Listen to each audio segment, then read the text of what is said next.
Howdy, everybody. Welcome along. Thank you so much for bearing with me today. I'm sorry.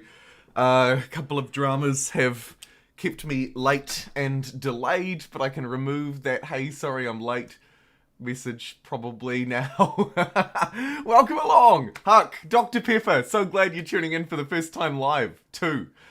Cornish Fish, off to a bit of a slow start. Tell me about it, my friend. Tell me about it. The highest paced slow start I've ever had. First thing I did, Huck. Oh yes, thank you for liking the video, Seaton and others. Much appreciated.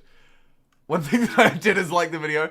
My work laptop died. Oh, gutted. Even though it's their machine, I have to take time off. What? Well, I mean, if they're paying you for it. Although they're probably not, because it's America. Welcome to America! Hey, Leslie, Octopus, Forex Gamer as well. Did the update make Humankind difficulty harder? Yes, it buffed the AI, essentially. This is going to be a big test run. Hey, yeah, I'm doing alright, thanks, Octopus. I'm a little bit drowned out, but I'm doing all good. This is going to be a test run for the new AI. If you're wondering, thank you, Astrid, for liking the video. Just logged in at the same moment as Jumbo. Absolutely fantastic. We're, of course, also live over on Twitch. Howdy, King of Toto!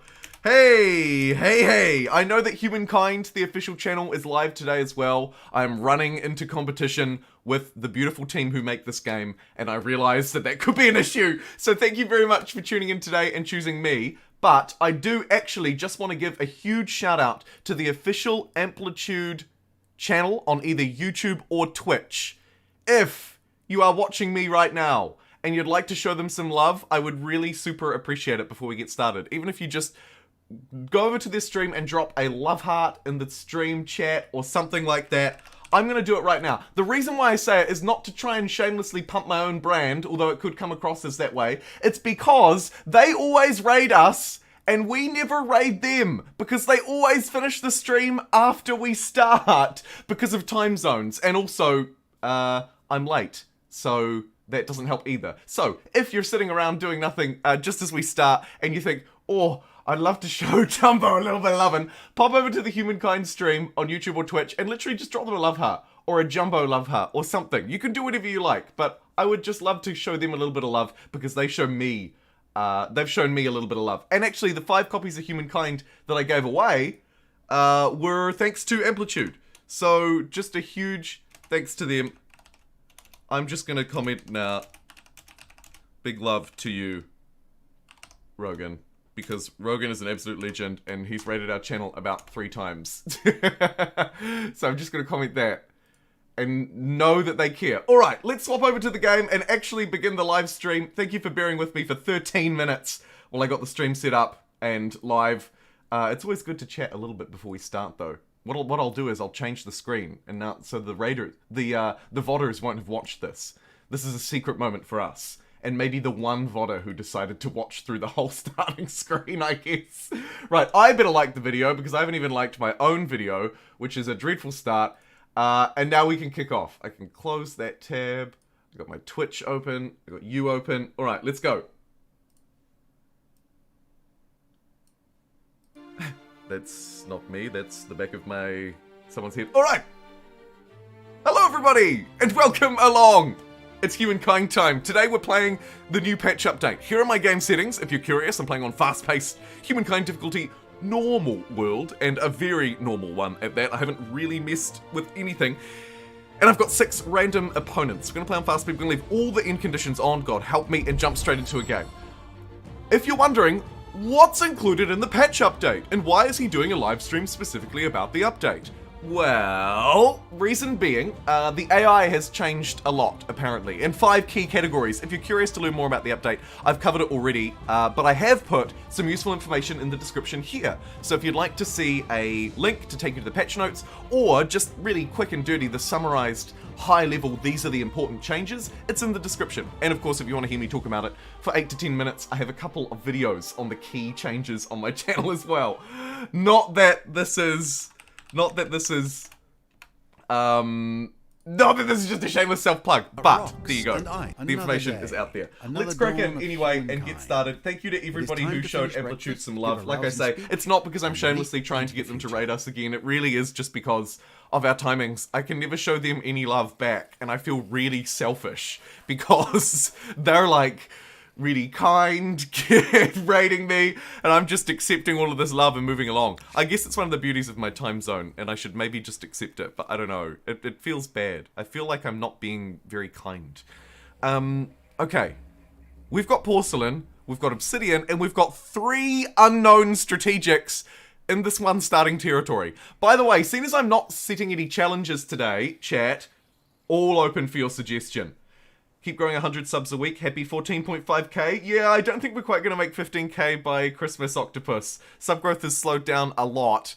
But if you combine the new followers from Twitch and YouTube, you get to 15k. So maybe we'll have to settle with that. I just don't think we're quite going to make it to 15k this year, which is heartbreaking for somebody who loves numbers like me. But it's okay. I just have to remind myself, it's fine. I also really don't know which way to move here. And you might think, why is he mucking around so long? We're playing on fast speed. And so the first turn is more important the quicker the game speed, right? Because each turn has a greater impact on the game. I think I'm going to move north to the fertile lands, but I also really want to check out the rest of this. Let's see if we can... Ooh.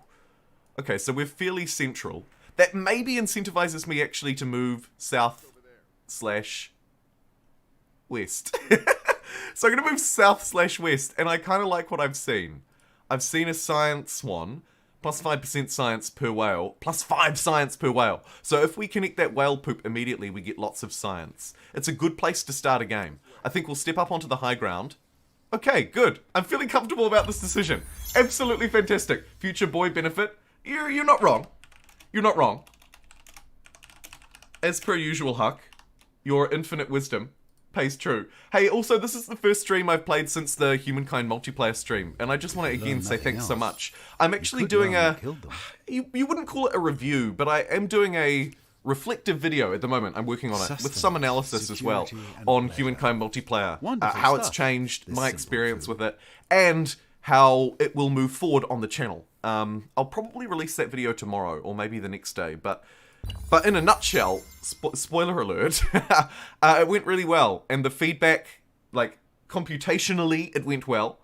And the feedback I've received on Discord and email and Twitter has all been hugely popular. I'm going to turn tile yields on so that we can get a better feel for this. So this one does have copper. This is a very juicy territory, actually. But we'll need to support it by something with high food, right? If we don't support it with something with high food, it'll just starve and be useless. And actually, this looks like a reasonable spot. It's also coastal, so we could do something fun and coastal. Let's bounce back here and grab a 14-6. Combine it with a what will probably be the opposite, right? Like a 6-14. And you've got a reasonable first city here. A reasonable first city. The only thing that concerns me a bit is that we still only have 1 unit. So, I'm going to step up onto this high ground. How dare you! Oh, how double dare you! Okay, so we only got 2 science from that. That's okay, but what we do know is that this will probably get us our knowledge star next turn. Or, we could move south and get that one. And I do want to claim this territory next, so actually moving south is probably the better idea. Because I've already got this territory with its salt and its obsidian. So we move this way. Not only do we capture technically the second obsidian, but also that discovery, which gives us that science. I'm super worried about our population growth, though. I don't know if we move just yet or not. Hey Jumbo everyone, done the math for founding myths legitimacy and making a guide about the breaking points for when you should take each and what order. I have not done the maths, and I have not got a technical guide. Hey Tinker, good to see ya. Consider not seeing the starting screen late for me. Oh, Obsidian, yeah, that's right, Peter. General advice, Andrew, is essentially to just go with the cheaper outpost creation and then swap when it suits you. I'm not sure about the technical maths. It could definitely work. What's the reason for decreasing the Friday stream lengths by 2 hours? I have not decreased... is today Friday? Today's Wednesday. I'm not sure what you mean, Forex Gamer. I don't put any end limits on my stream times.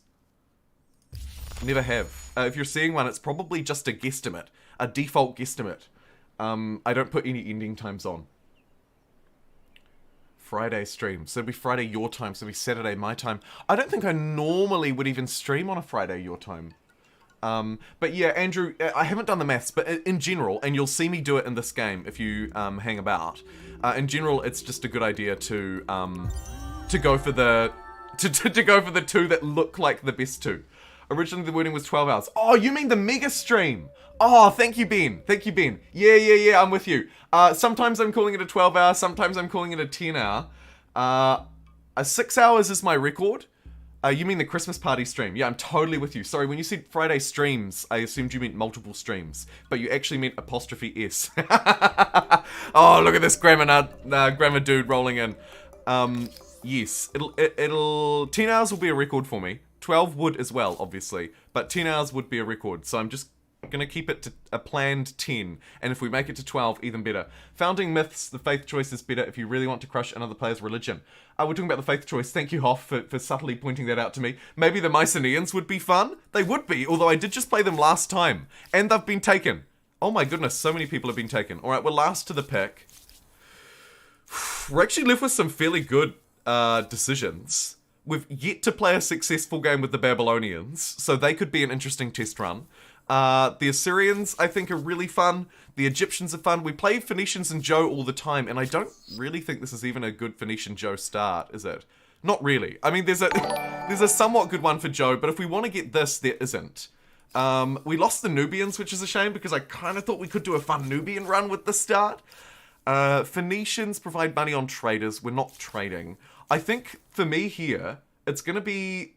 Do you know what opponents you have? No! And I actually didn't leave it on that screen on purpose, Huck, so we couldn't see who they were loading in. It's going to be a total surprise. For me here, it's a decision essentially between Egyptian, Babylon, and Egypt. All the Wonders. Come on, Egyptians.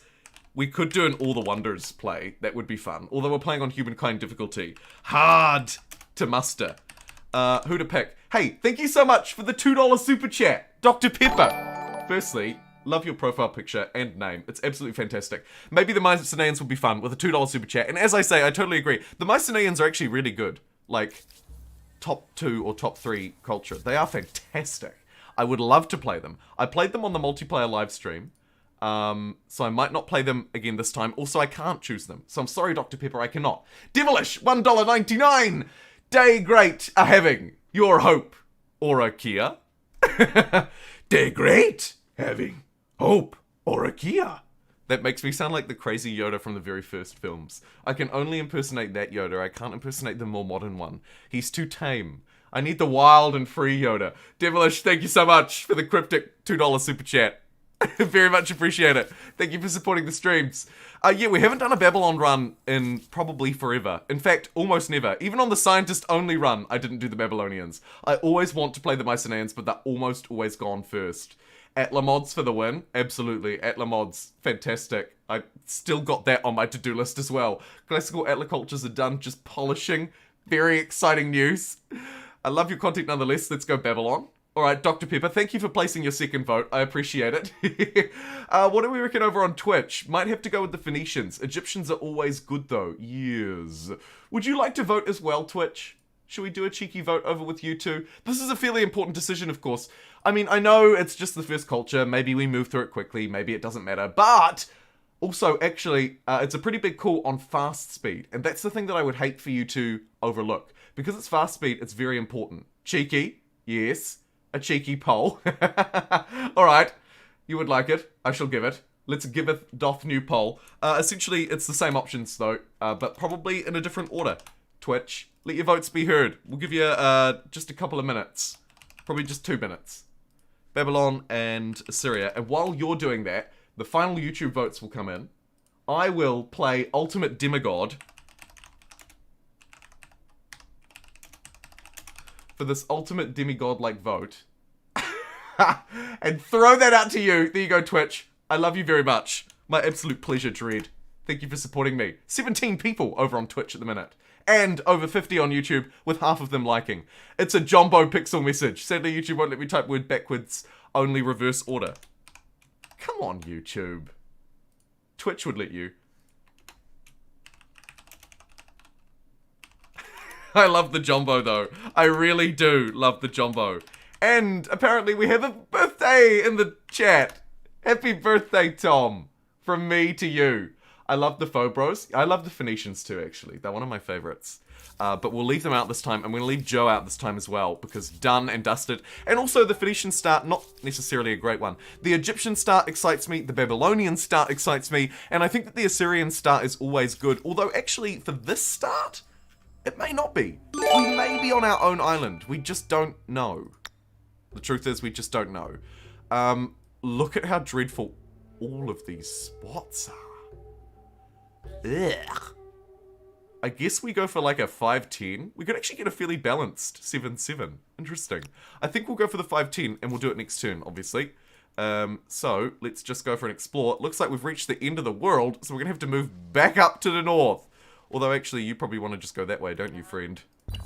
Because you are going to settle on probably that 510. In all honesty, the 510 is probably good enough. There's a growth star.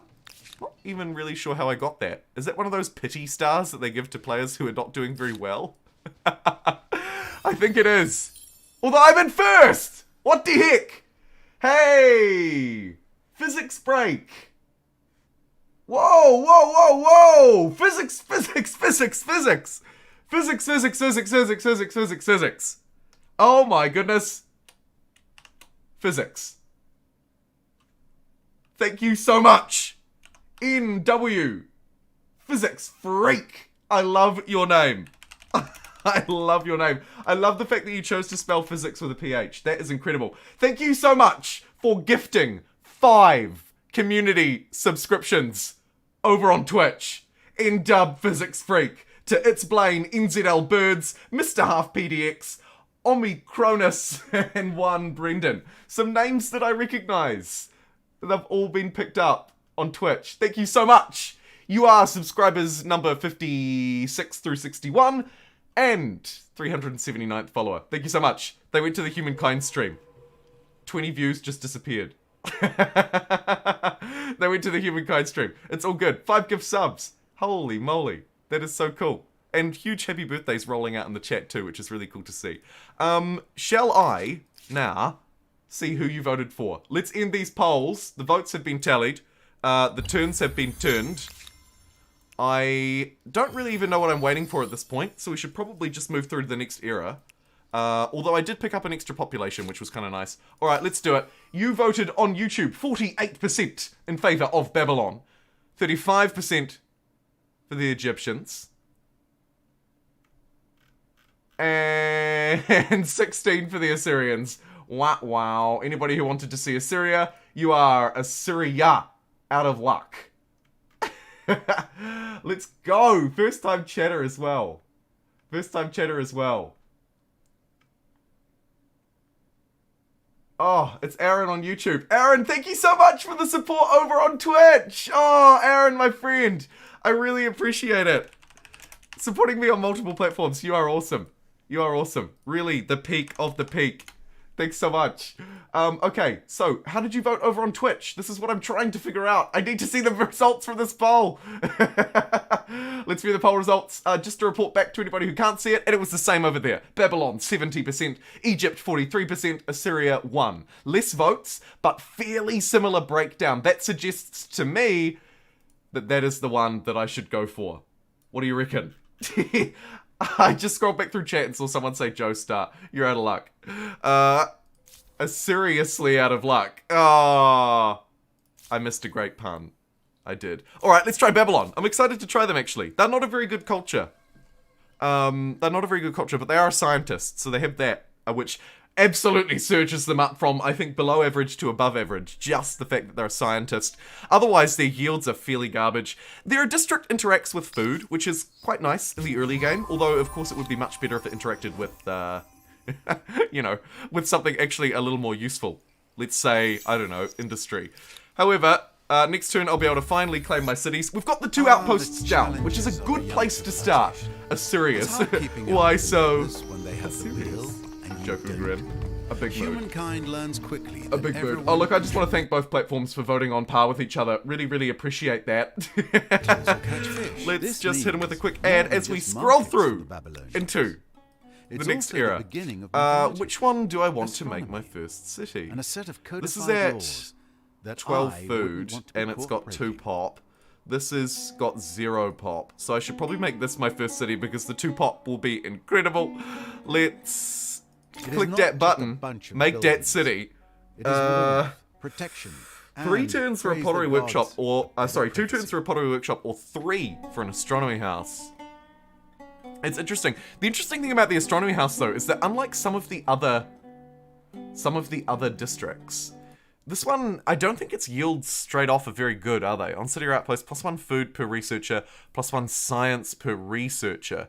So this is really a research district. Also +3 tooltips per adjacent farmer's quarter. It doesn't do a lot by itself. I think it's better to build a food district first when you're playing as Babylon. Just one. It may not be, actually. It may always be best to just build your district, but I feel like they're one of the few cultures, particularly because they're in the ancient era, where actually there could be some benefit in not building their district first. As in, first before other districts. I don't even mean first overall. We're going to need you ready to embark, and you are going to go up and explore the Great North. Meanwhile, I've got this unit coming over this way, because we don't actually know what's here. This may not be an island. However, there is a juicy little island. I love me a juicy little island. Let's get calendar before horses this time, because we have some horses to connect.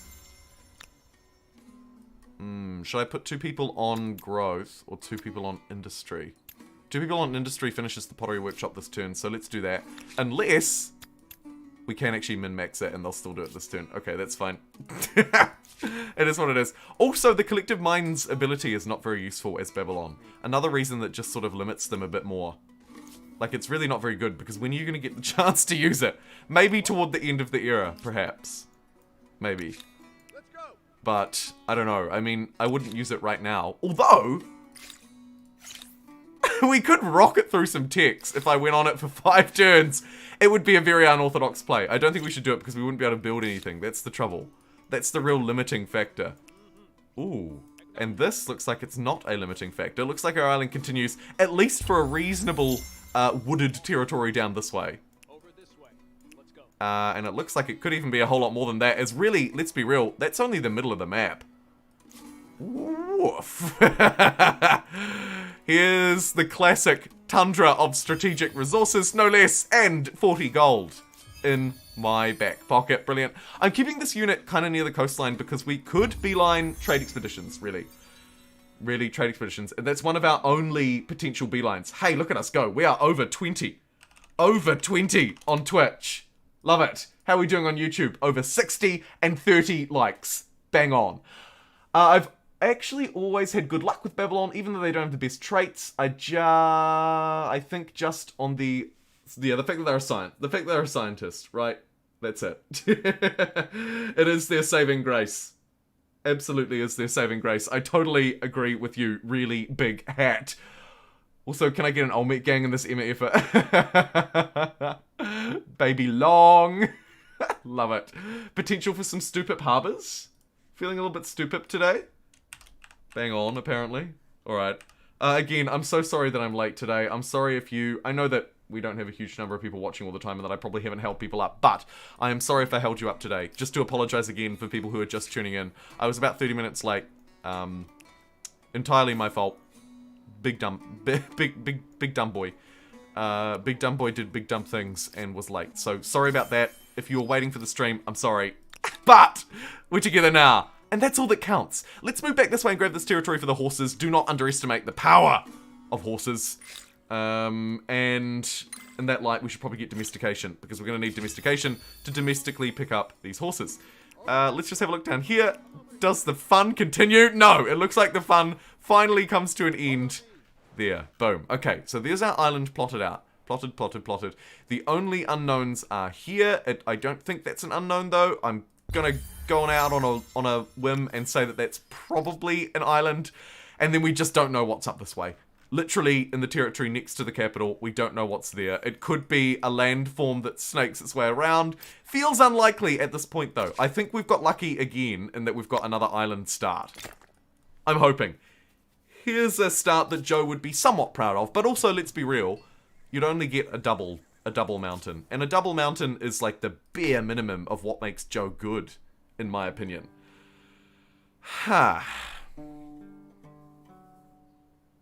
Where's our next best food district? There and there. So it is giving me, broadly speaking, the best spot to place my districts for this. Thinking ahead, forward planning, there's probably going to be 2 more that they're probably just going to go all the way along here. So I think I can get away with just placing this in the best spot, which actually I'm going to go for the -1 food +1 science, because I think that is just better. And then another food district there. Then we'll work on connecting the obsidian and, of course, the salt. Now, the obsidian, I think, is of particular interest, right? For the industry. Yeah, baby. This territory here also probably wants to just grab an obsidian real quick. Could grab the porcelain, but unless we need the stability, it's actually not a huge deal. Porcelain is not the best resource, believe it or not. So let's just... Ooh! Okay. Silver.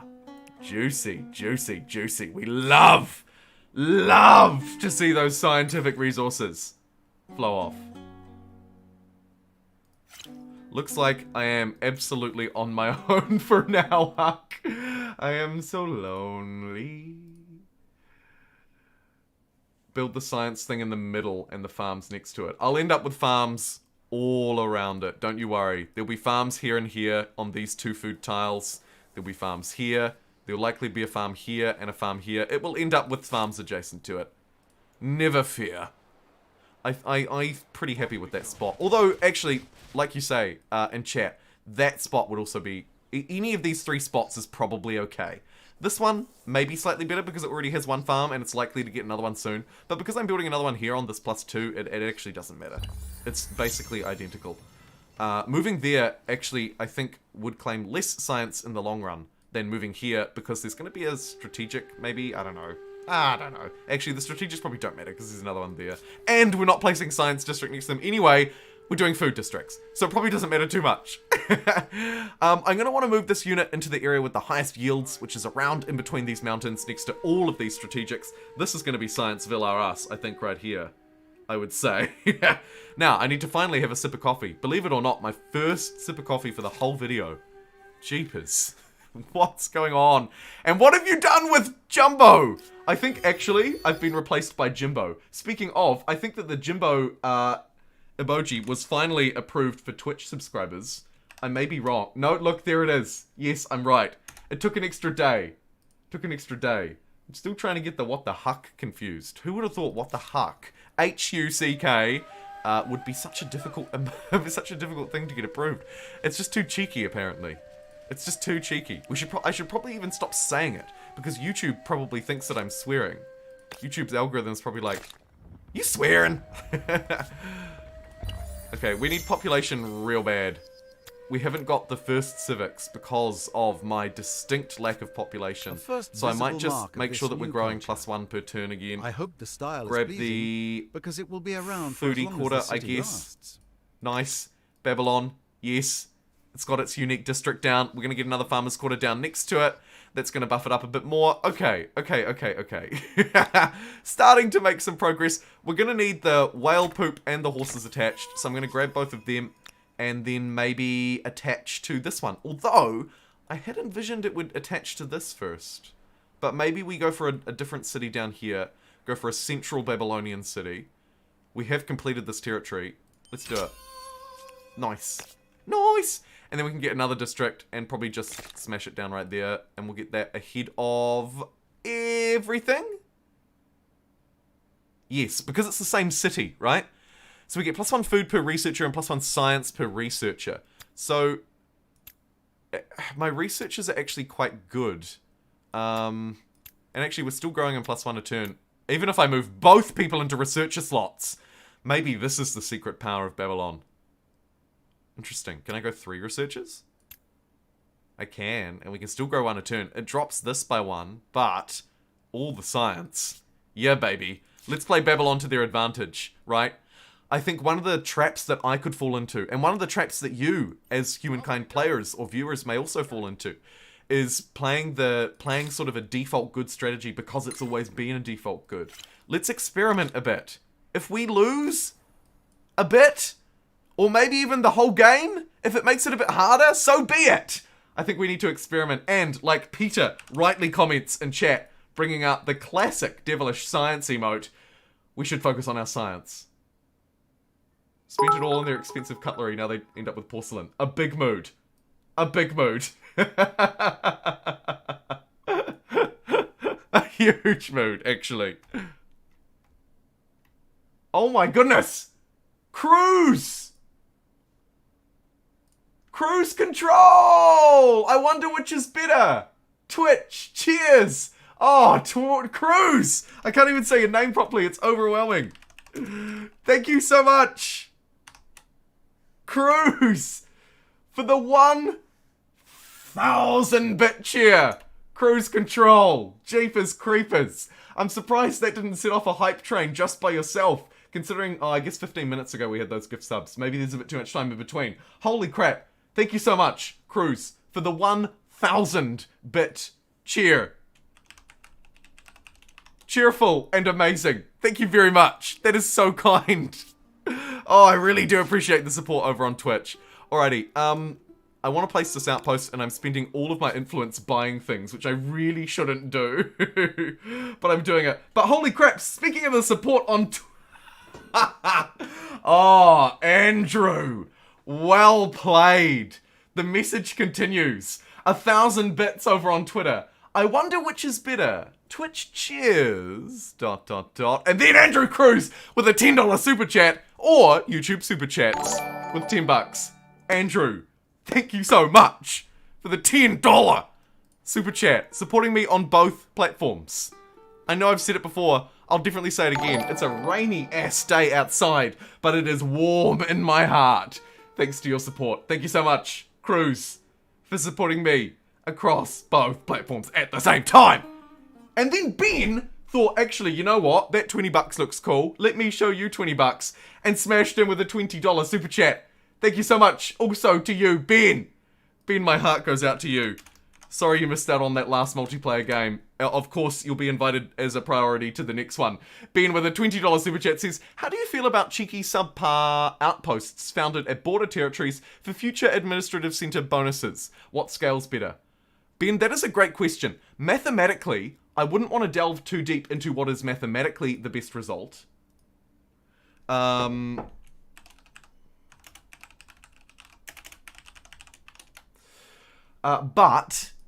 I fully agree and support your sentiment, and I think if you've got the influence or gold, if you're buying it with gold to spare, always place them. Always place those border territories. Even if you don't quite have the influence to spare and you're kind of having to save up for a bit, I think still place them. Cheeky border territories and cheeky expansions are king. What's the worst that could happen? You lose it in a war? It soaks up some of your war support? So be it, right? It's a crappy outpost. There is no downside, I don't think, Ben, unless you're really short on the resource that you're using to found them, in just taking as much land as you can. So to answer your question, mathematically, I'm not sure which would scale better, but absolutely, claim the outpost. What's the worst that happen? They never get attached. They never get attached to a city. You harvest their resources and then they get taken in a war. So be it. Best case scenario, you're attaching them into your cities, building them as administrative centers, and of course, crucially, getting more districts out of them. So I think it's a no-brainer. You mean close admin centers? About cheeky subpar outposts founded at boundaries for future administrative center adjacency bonuses. You mean close administrative centers? I'm not quite sure what you mean by close administrative centers. Like close to existing territories? Let's keep it simple. I'm going to go with the default here. Natural right, customary laws. The two good cheap ones. Yeah, maybe could you clarify a bit, Ben? I'm not quite sure. Hey, Peter R! You've been a mini pixel for 3 months! Remember writing for fame? So we can read? Yeah. Yeah, maybe we should do writing so we can read. It's not a bad shout. Although also, like, bronze working, better. Masonry, better. And then I want to jump through to trade expeditions. Philosophy. And then do we just go straight to imperial power? I think we do. I think that's our Babylon tech tree spread across 2 eras. Close to the border. Like it's sort of bordering the enemy. Same logic applies. If you mean close to the border, same logic applies. Push out. At the end of the day, it just soaks up war support if you lose it. Who cares? First to writing is 150 fame. It's not a bad accomplishment, is it? And we should actually, yeah, that should probably be part of the Babylon strat moving forward. Be the first to writing. Because that's what you're good at. Although, actually, Joe could probably beat you to that. Hilariously. These territories have almost no food, which is why I chose harbors soon. However, I will take the 14 industry. Nice. Grab that one. And then also, do we have enough to grab this one too? No. Not excuse me, not quite. But we will soon. Because it's cheaper. Because we finally got the first turn freaking civics. Where are these units coming from? A little bit odd.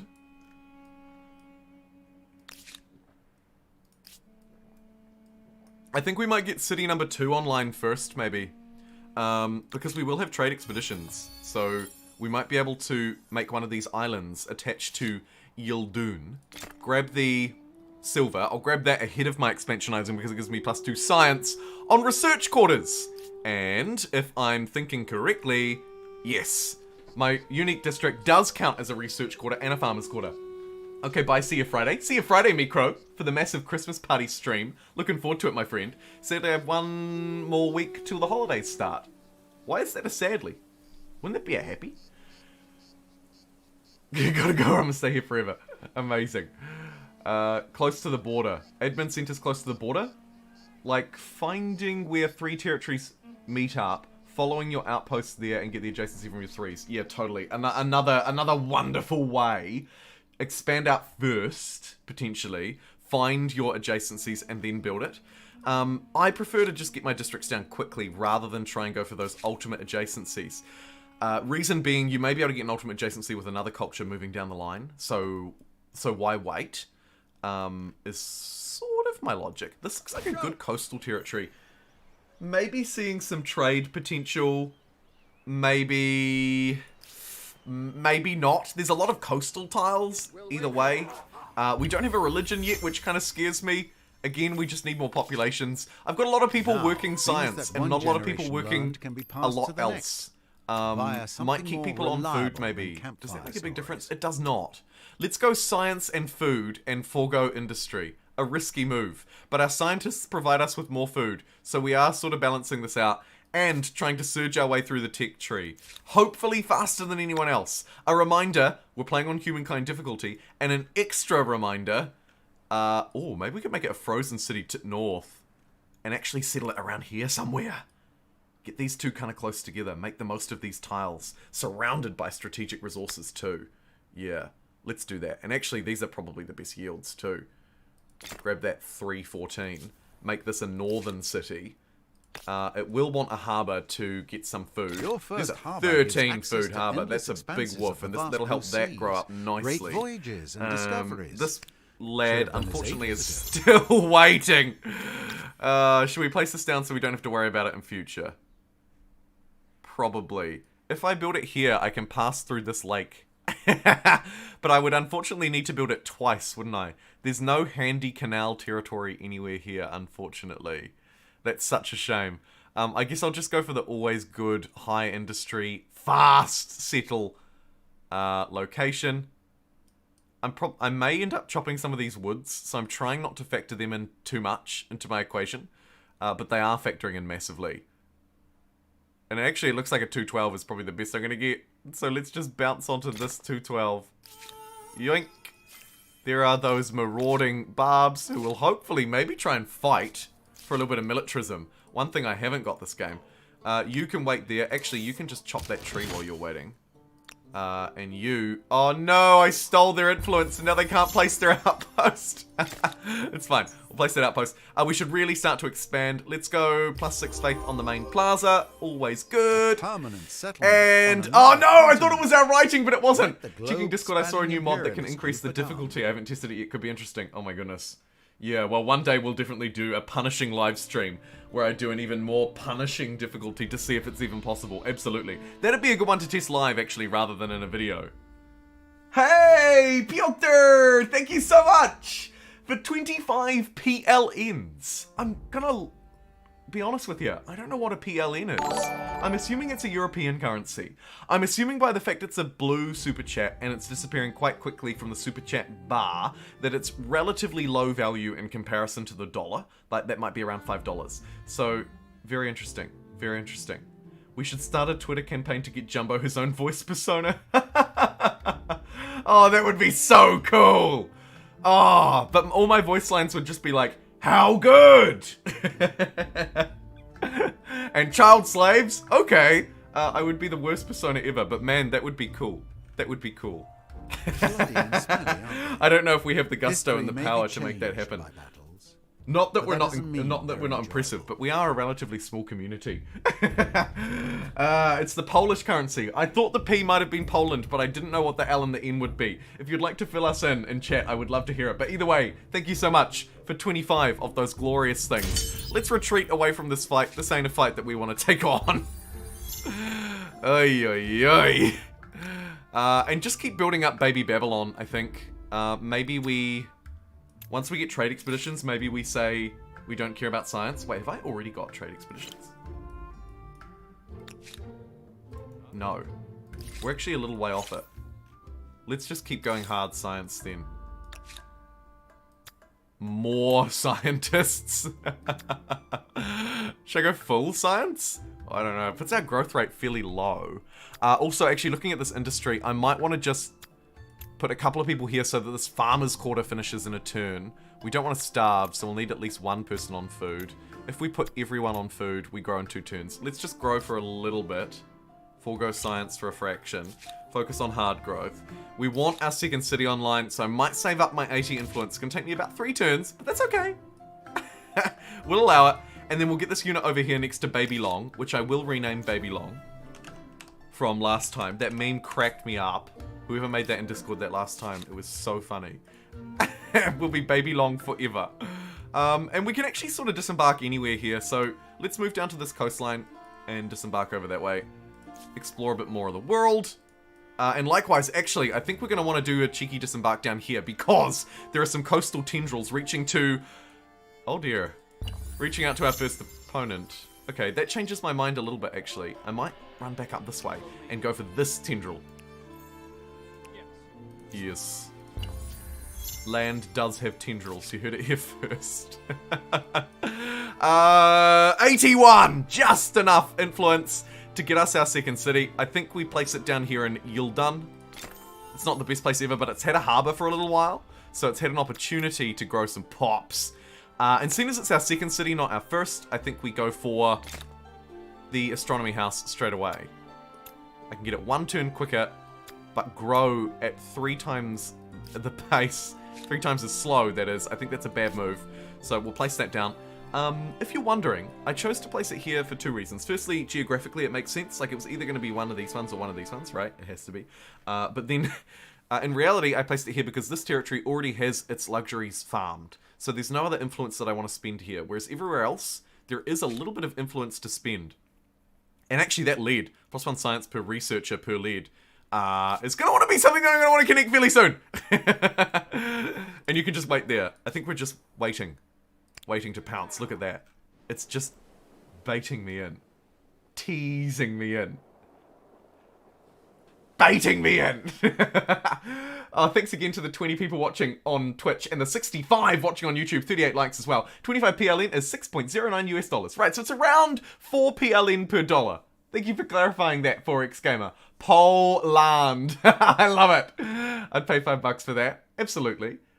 We need a bad guy persona. Lol. And Star Heels as well for the $4.99 super chat. Hey, thank you, Star Heels. I see you. What did you say? When do you think Humankind will add custom colors for your empire? It's a simple yet cool addition I'd like to see. My understanding was that's being added now, if not already added. I thought it was in this patch, actually, Star Heels. If you take a look through the patch notes linked in the description, you will find that in this patch, they added the ability to choose from 1 million custom colors. And I believe it's live right now. I haven't checked myself because I just go randomize. But, I mean, it was in the patch notes. I've been talking about it for a while. Thank you so much, Fool of a Took, for following along on Twitch. I appreciate it. Yeah, so I think it's already there. To answer your question. Maybe a happy answer. 69 live viewers at the moment on YouTube. 45 likes. Can we... I don't know if we can make it to triple digits, but we can at least make it to 50. Hey, Jumbo, have fun. Hey, Donnie, thanks. I will. I will. And I'm going to start by having fun as soon as we can get trade expeditions, which hopefully were there first. Clearly, we didn't make it first to writing. But that makes sense. I wonder who did. Oh my god, we're losing so bad. Team, we're losing so bad. And we'll never know if it's because of changes to the new AI, or if it's because Babylon just sucks, or if it's because I got a bad start. There are so many options. I'm going to buy that astronomy house. There's this era done. Who should we choose for the next one? It's time to start lodging a poll. And even though we were last, we're actually first here. But I don't think we're going to stay that way because we're going to need to get some of this fame. So I might not lodge a poll first. However, if you'd like to type your suggestions, typity typers, I will use your most typed suggestions to put into the poll when it's time to make it, which will probably be about 3 or 4 turns. Evil Jumbo with a cheeky goatee and an English accent. Lol. Sir, there is something glowing on that island. Quick, we must grab the glowing thing. I agree with you. All the way from Poland. I agree with you. We have to get to the glowy things. Is it time? No! 1 turn away. Yes. Great. We are 1 turn away from the glowy things. Leadership is good. We're going to want our extra city and also, crucially, move towards liberty. So let's grab leadership. Just checking on my stability. We're doing okay. Let's go expert policy. Actually, no. Actually, yes. Let's go expert policy, but make sure that we put some people on science. 2 turns of growth if I keep 2 people there, so I'll keep 2 people for the time being. We'll go 2 on science. Nice, nice, nice. Time to start connecting some more resources. Yes, I will start with this one because it gives me science! But also I'm going to want to build harbours for the food, right? Harbours for the food. Any early suggestions coming in through? Greeks for the Greeks? Oh my god. We haven't played the Greeks in a long ass time. The Mauryans, another good suggestion. Could add them. First time chatter. Hey, Super Steve-O! Super! You are super. The Goths? Are you trolling me, Steve? Wouldn't be the first Steve who's trolled me, let me tell you that much. Babylon and... I guess we just queue up this, right? Because we don't really want to use collective minds in this early era, because we need industry. Damn collective minds, honestly, always baiting me in. Can I get growth in a turn if I move everybody onto food? I can't, actually. So, I can afford to shift some people onto pseudo-food, which is science, instead. Nice. There's actually quite a lot of min-maxing with Babylon. Babylon may be more of a complicated culture than I gave it credit for. In fact, it may be so complicated that I'm thinking maybe I should maybe it should be my first guide. I'd like to start a guide series for Humankind, just like I have with Civ 5. And the more that I'm playing Babylon, the more that I'm realizing there's some nuances here with the strategy that you just wouldn't normally play. I'm gonna go remind me later because...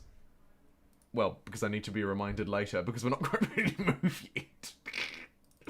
Go figure. I'm choosing remind me later to be reminded later. Yes, indeed. Alright. Either way, let's play through this turn. We should move soon-ish, but we're about to get trade expeditions. So, for goodness sake, this guy should have been chopping forests forever, and he wasn't.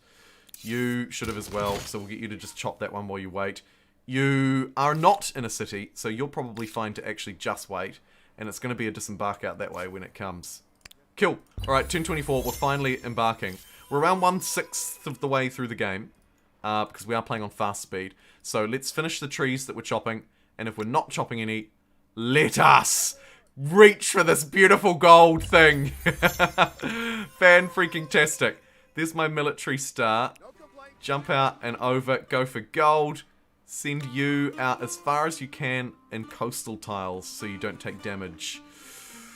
We may not get anywhere. We may. We don't know. Let's not disembark yet.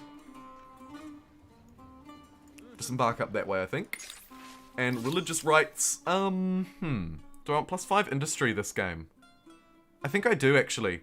Instead of going for the -30% district cost. What the flying fudge?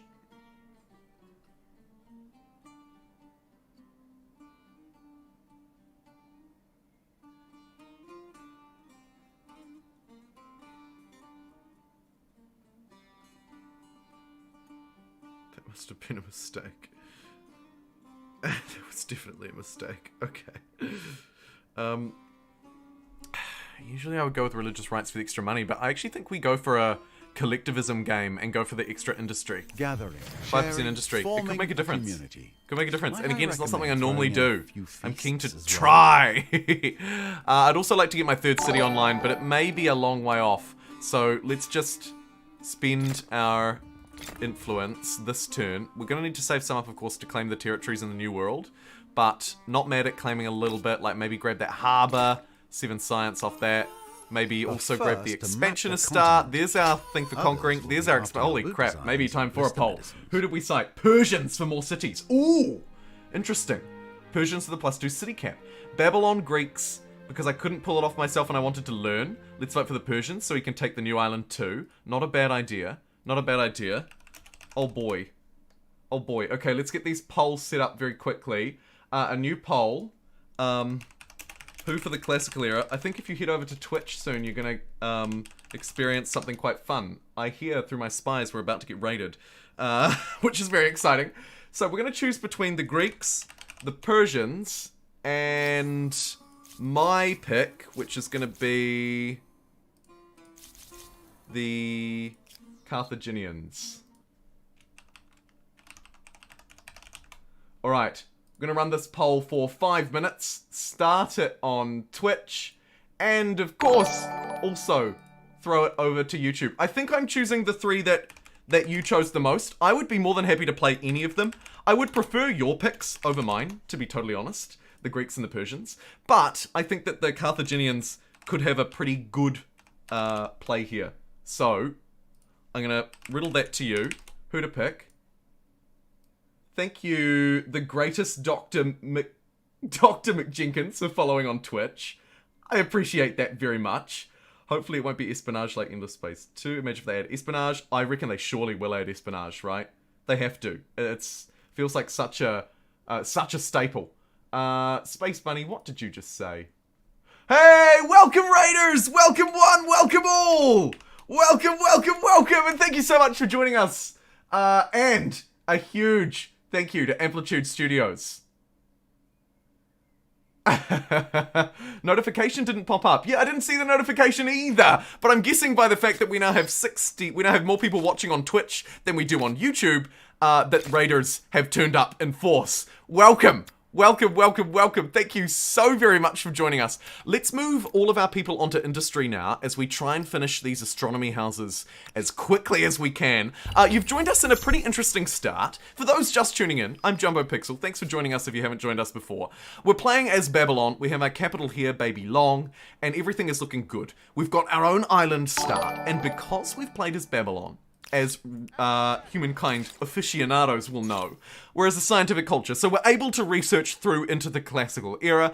Why does that matter? Because of this bad boy, trade expeditions. We can embark in the very first era of the game, the ancient era. Hey, nice to see some first-time viewers in chat too. JMO and you, Bahamut.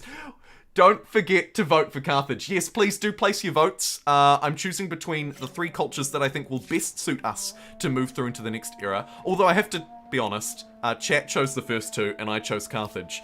I would be keen to play any of them. We're also about to bump into contact with some neighbours for the first time, which is always difficult. Can I get a good look at the map? Absolutely you can. A very good idea for our viewers who are just tuning in. Here's my island. This is really the crux of it, right? This is really the crux. And my island is pretty good going. We're also now, because we've got trade expeditions, hey there, starting to move over to some new islands, right? So we're going to come into contact with our first opponent here, and then our second, and actually, if you take a look at this cheeky little teal bit poking out, actually a third opponent down the south there, which is amazing. Are you going to ignore the elephant in the room? What is the elephant in the room? 'Tis the season to play Humankind. You're right, Space Bunny. It absolutely is. Thank you. Alright. Okay, what do our stars look like? Another important thing to consider as we move through. Hey, spoiler alert, very good.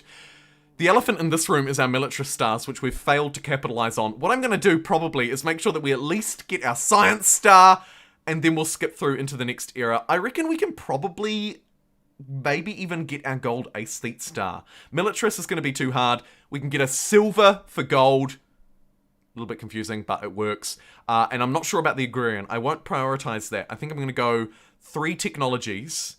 aesthete stars, and merchant, which means that actually I should probably stop researching these ludicrously expensive techs like Imperial Power and actually just bounce back for some cheapies. Let's go irrigation, organized warfare, sailing, hydrology, fortifications. 5 cheapies. We only need 3 cheapies to push us through. There's the aesthete star. My goodness, we are earning that fast. What the heck? That is amazing, though. We should go for somewhere with higher industry. Looks like it's And looks now like it's you've going to met be the up here Mycenaeans. potentially. Let's hope 4, 9, relations 5, go 10, well. 16. Their forts Go for the are 5, rather 10. formidable. Nice. Loads of things to discover there. You're going to finally bounce onto this crappy little island. Yoink. And it's a crappy little island that borders not only an independent tribe, but also another opponent. And, hey presto, we've found our first opponent. Hey, PJD! Thank you so much! All the way from Poland! With 20 of those precious Polish currencies. Very much appreciated. Thank you very much for that, PJD. I know you support me over on Patreon as well. I love it. Thank you very much. And it's a super chat at that. Thank you also to the people who are following over on Twitch. Again, the greatest Mr. Dr. Jenkins and you, Pif Bahamut. Thank you kindly to everybody who's tuning in from the Amplitude stream and following along. What were the results of the poll? You may want to know. The Persians, overwhelming for the Persians, actually not, very close call, sorry, my mistake, I can't do maths. 48% voted for the Persians, 45% for the Carthaginians. Dread contributed 800 channel points, no one voted for the Greeks. How did we do over on YouTube? Believe it or not, it was the same, except for YouTube, the second choice was Carthage. But either way, the second choice was Carthage, and it was much closer in terms of the number of votes we had. But either way, no one wants me to play the Greeks.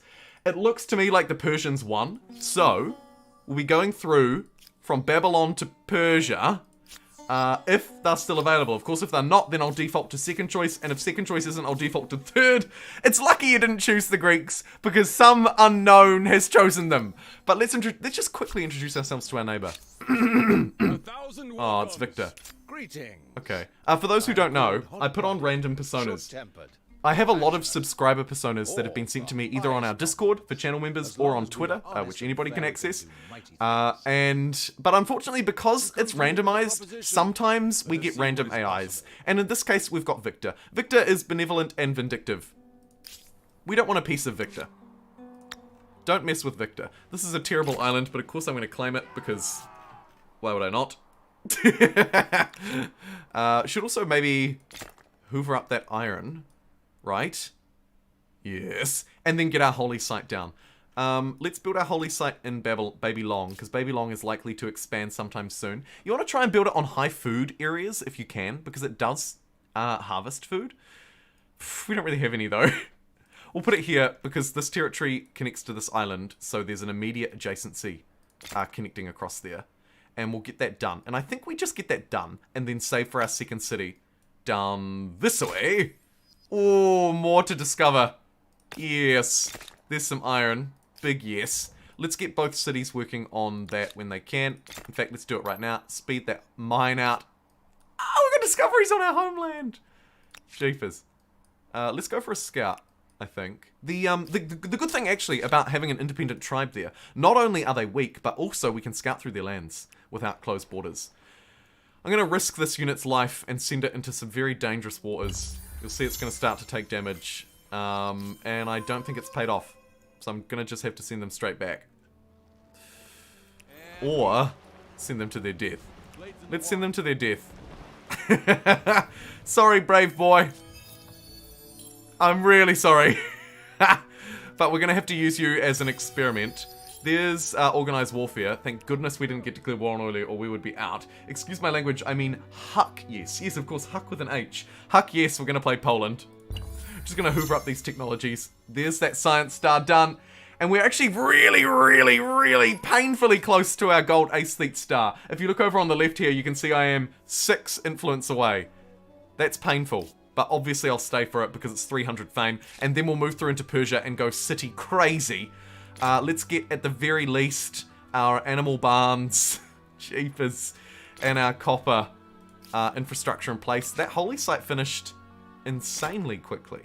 Really. Didn't it? Like, what the heck? That was so fast. Jeepers. Boom. Ace Elite Star done. We have maxed out our fame, but we are still in 5th. We've got a wee ways to go.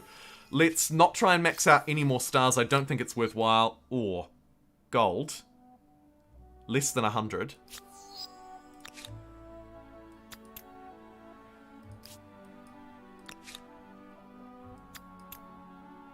We can get the gold one in a turn. If I'd paid attention to that earlier, I would have gone harder on that. But we can still get it in a turn, so I'm going to wait one more turn and get that gold star. I know I said I wasn't going to prioritize it, but when it's that good, I think it's worth doing. Okay, so we're getting a feel for old mate. What's his name again? Vic. Old Vicky. Oh, the Mycenaeans as well. Vicky is playing the Mycenaeans and having an absolute whale of a time. I think it's worth spending influence to connect these harbours still. Just to help the outposts get their population online faster. Because that population does end up in a city. So it's worthwhile. Now we definitely move. We're in bronze, which is good. We're in 3rd. Picked up about as much as we could, except for the pop stars and the military stars. Oh, good. You voted in the chat for Persia. So Persia, it shall be done. We also haven't played the Achaemenid Persians for a while. So let's have a brief reminder. What do they do? +2 city cap. So good. +10 stability on cities. Not terrible.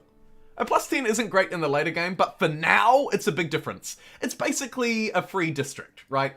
That's kind of how you can think about it. A free district that also scales with future scaling. Definitely need to build up an army.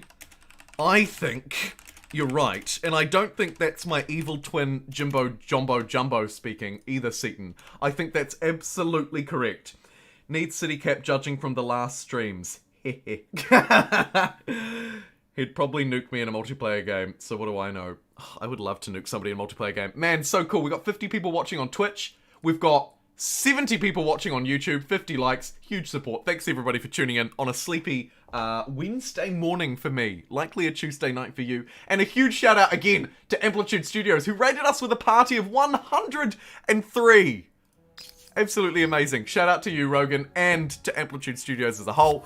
Let's grab the Persians. Their district is one of their weaker points. I don't rate their district a lot. As urban centers, but their trait is really good. And their unit, while it's not a Roman legion, the Persian unit has a very good upgrade. A very good upgrade. We can also claim a wonder. Maybe we should do that before we start citying. There's only one left, and it's the Mausoleum of Halicarnassus. I think I will grab that just quickly, just so I can have a wonder to build on. And actually, it would build, you know, fairly well. We've got a little bit of a sciencey thing going on slightly here. Satrap's Palace gives +1 influence, +2 influence for adjacent district, and +2 influence on emblematic. That's because we have liberty, so ignore that. Basically, it's +5 money, +1 influence by default. It cancels out their stability bonus, so effectively you could consider it costs no stability, and provides 5 money, 1 influence, and 2 influence per adjacent district. It's not great.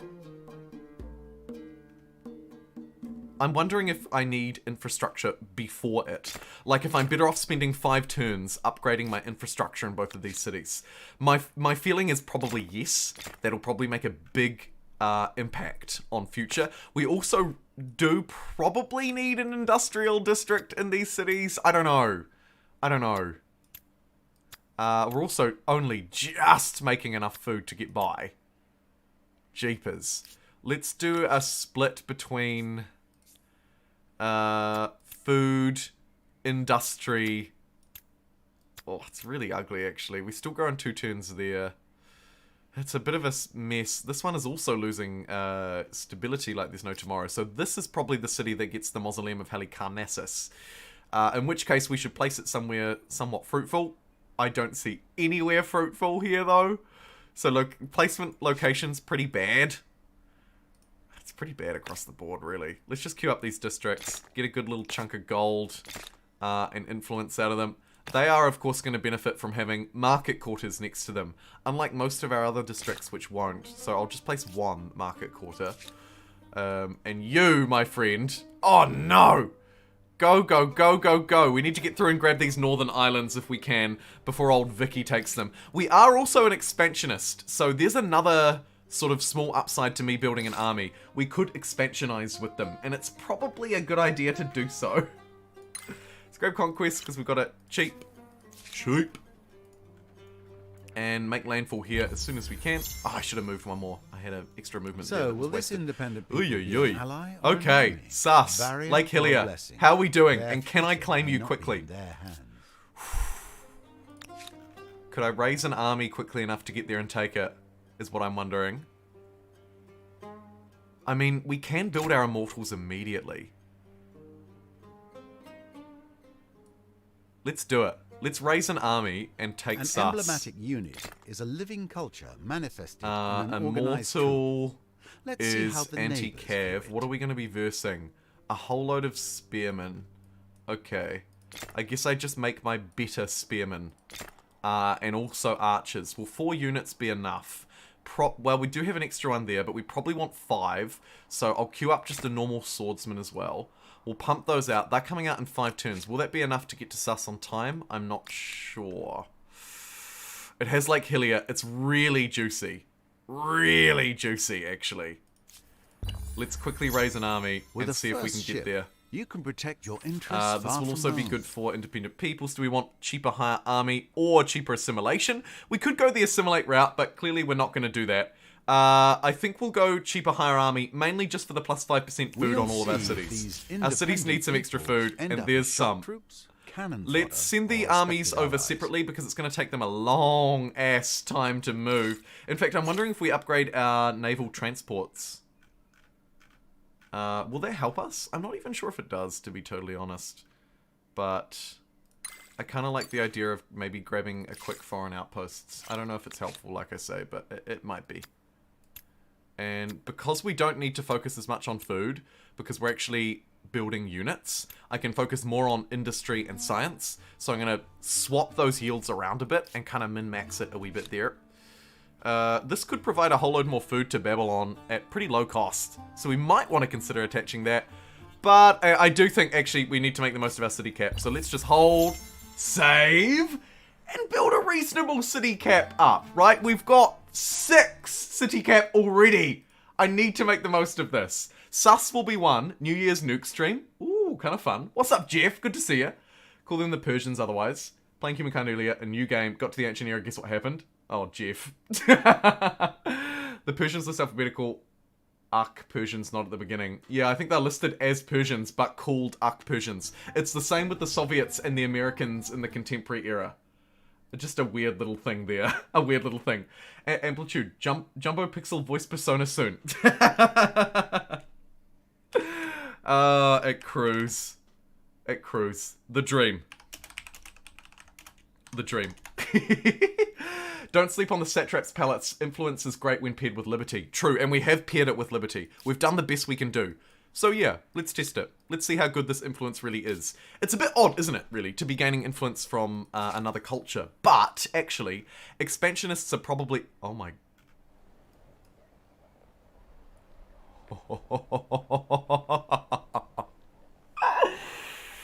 Woo! That is a spicy meatball. Thanks to everybody who followed me on Twitch after coming over from the Amplitude stream as well. I'm sorry if I haven't shouted you out individually. If you have your followers privated, I haven't been able to do it. But if you've got them public and you've followed me publicly, I have. You also get a little shout out on screen. I really appreciate all of you who have flown over from Amplitude and smashed in here. We've still got, if you can believe it, 58 people watching on Twitch. Twitch is nearly rivaling YouTube for viewership, and YouTube's at 71, which is also good for a weekday stream. The reason why I'm fangirling about this territory is because it has silver and lead. Silver and lead. 2 scientist things. We played as Babylon at the start. We have some good scientist districts. I'd like to play another scientist sometime soon. Hey, people like you. People like you. Sick Capcan, people like you. Thank you so much for following, my friend. You're follower number 383, so you can remember that and get it tattooed on your forehead. Don't do that. Evil Jumbos and Chuckles. Yeah, Evil Jumbo's chuckling at this territory because it's got the 2 scientists. The 2 scientist yields. And I can smash down here, unfortunately foregoing that, but this territory's quite nice. Either way, we smash down this outpost, we get some good luxuries and 2 scientist things. And then we bounce back over here, and we go to this one. And we're hoovering up a whole load of good territories. These 2 will probably be a city of their own. This will probably merge onto Sapar. Sapar's quite big at that point. Baby Long may leave Neth to Sus. It may be a Sus Neth combo wombo here. Let's get our units over ASAP. And then expansion down here. We're probably looking at 2 cities down this way. So let's use Satrap's Palace to our advantage. Grab as much influence as we can.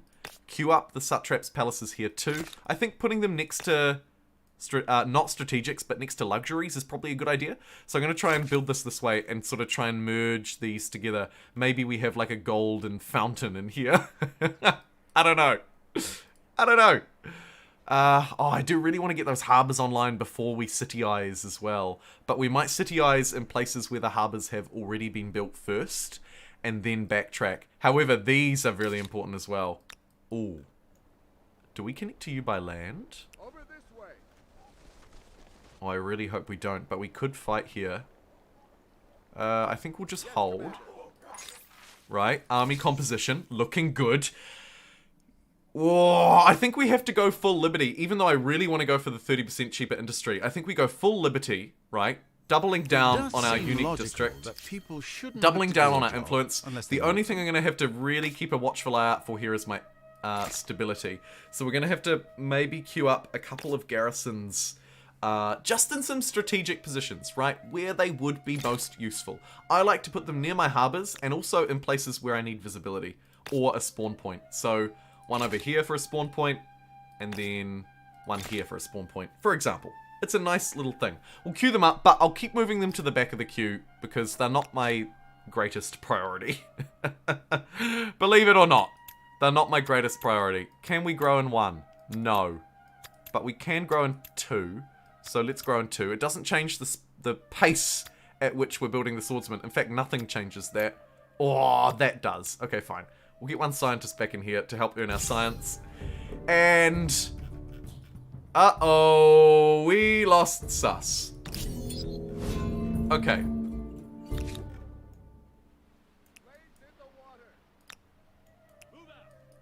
Who is this? And why have I not met them even though I've fought them? What the hell? How does that work? Dang it, they took sus. Oh, what do we do now? I need a new game plan, chat. Do I roll through and fight them? Or do we actually just say, hey, look, there's heaps of land this way. Let's just use our units, move this way, and grab this land. I don't know, but I think the first step's probably going to be harbour there just to connect that up. Maybe that does merge onto Baby Long after all. Feels like a bit of a shame, but it might. Let's position our troops here just in case. And then let's get this swordsman over this way to try and claim some of this land, because we do need another scout there. Position you on that outpost. Just wait there for the time being. Doesn't hurt to have units anyway, so I'm not super mad at it. We could use our expansionist ability, right? We could march through, expansionize, take something by force as well. We have that option. The guy who originally came up with spicy meatball was actually a guy from Florida who keeps reptiles. Is that right? Wow, I didn't know that, but I do say it. This map is a spicy meatball. It is a spicy meatball. 4X Gamer, I'm seeing some swords pop in. The war stick. Oh no, not quite the war stick. A separate emoji, but... war stick, you reckon? I don't know. Maybe. Maybe we war stick. Hey, Ninja, thank you so much for the $5 super chat. Thank you also to Timeless Milk, who followed on Twitch. Ninja with a $5 super chat says, thanks for putting that video out. It answered all my questions on the Naval Up Battle UI. Appreciate you. Oh, thanks, Ninja. I appreciate the work you do and your comments and stuff on the Discord. They're always super insightful and very interesting.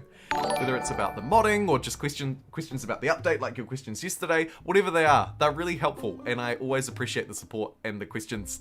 Thank you, my dude, for the $5 super chat. Very much appreciated. I can't believe we're actually at triple digit, like, we're at 120 viewers across both platforms today. That is incredible. Jumbo, thanks for the YouTube update. Great info. Hopefully Amplitude resolves the City Siege AI exploit. Zoe, are you referring to my pleasure about the update videos? I always try and provide on the day the update comes out, update coverage, just to let everybody know what's gone on, what's changed. I really like doing my Humankind news and update coverage videos. They're some of my favorite videos to make, because it's new and it's exciting. And it sounds like you guys really enjoy them too, so I'm really glad. You're already bordering with yellow. You should focus on stealing their territories.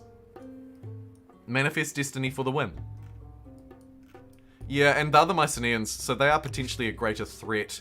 They're also the one that we've just met. I agree. Let's bring out the war stick, but not as intended. Let's actually focus to the west. I can nearly get a city. I've been gas-bagging on about it for a long time. So let me spend my influence to actually get a city. It's going to be this one, because this is a very juicy territory. I know it doesn't quite have its harbour, though. Ooh, actually, okay, in that case, let's make it this one. Queue up a really quick satrap's palace. Smash it out. And I've just realised... Oh no, we actually can't get feudalism because we didn't choose a scientist. Okay, that's fine. I'll set us up for feudalism next time, and then quickly pop back through and grab the other techs. Feudalism's important for setting up new cities, and probably in future I'll hold off. Now that this one is an outpost, I will build the harbour and attach it, so that's an easy win.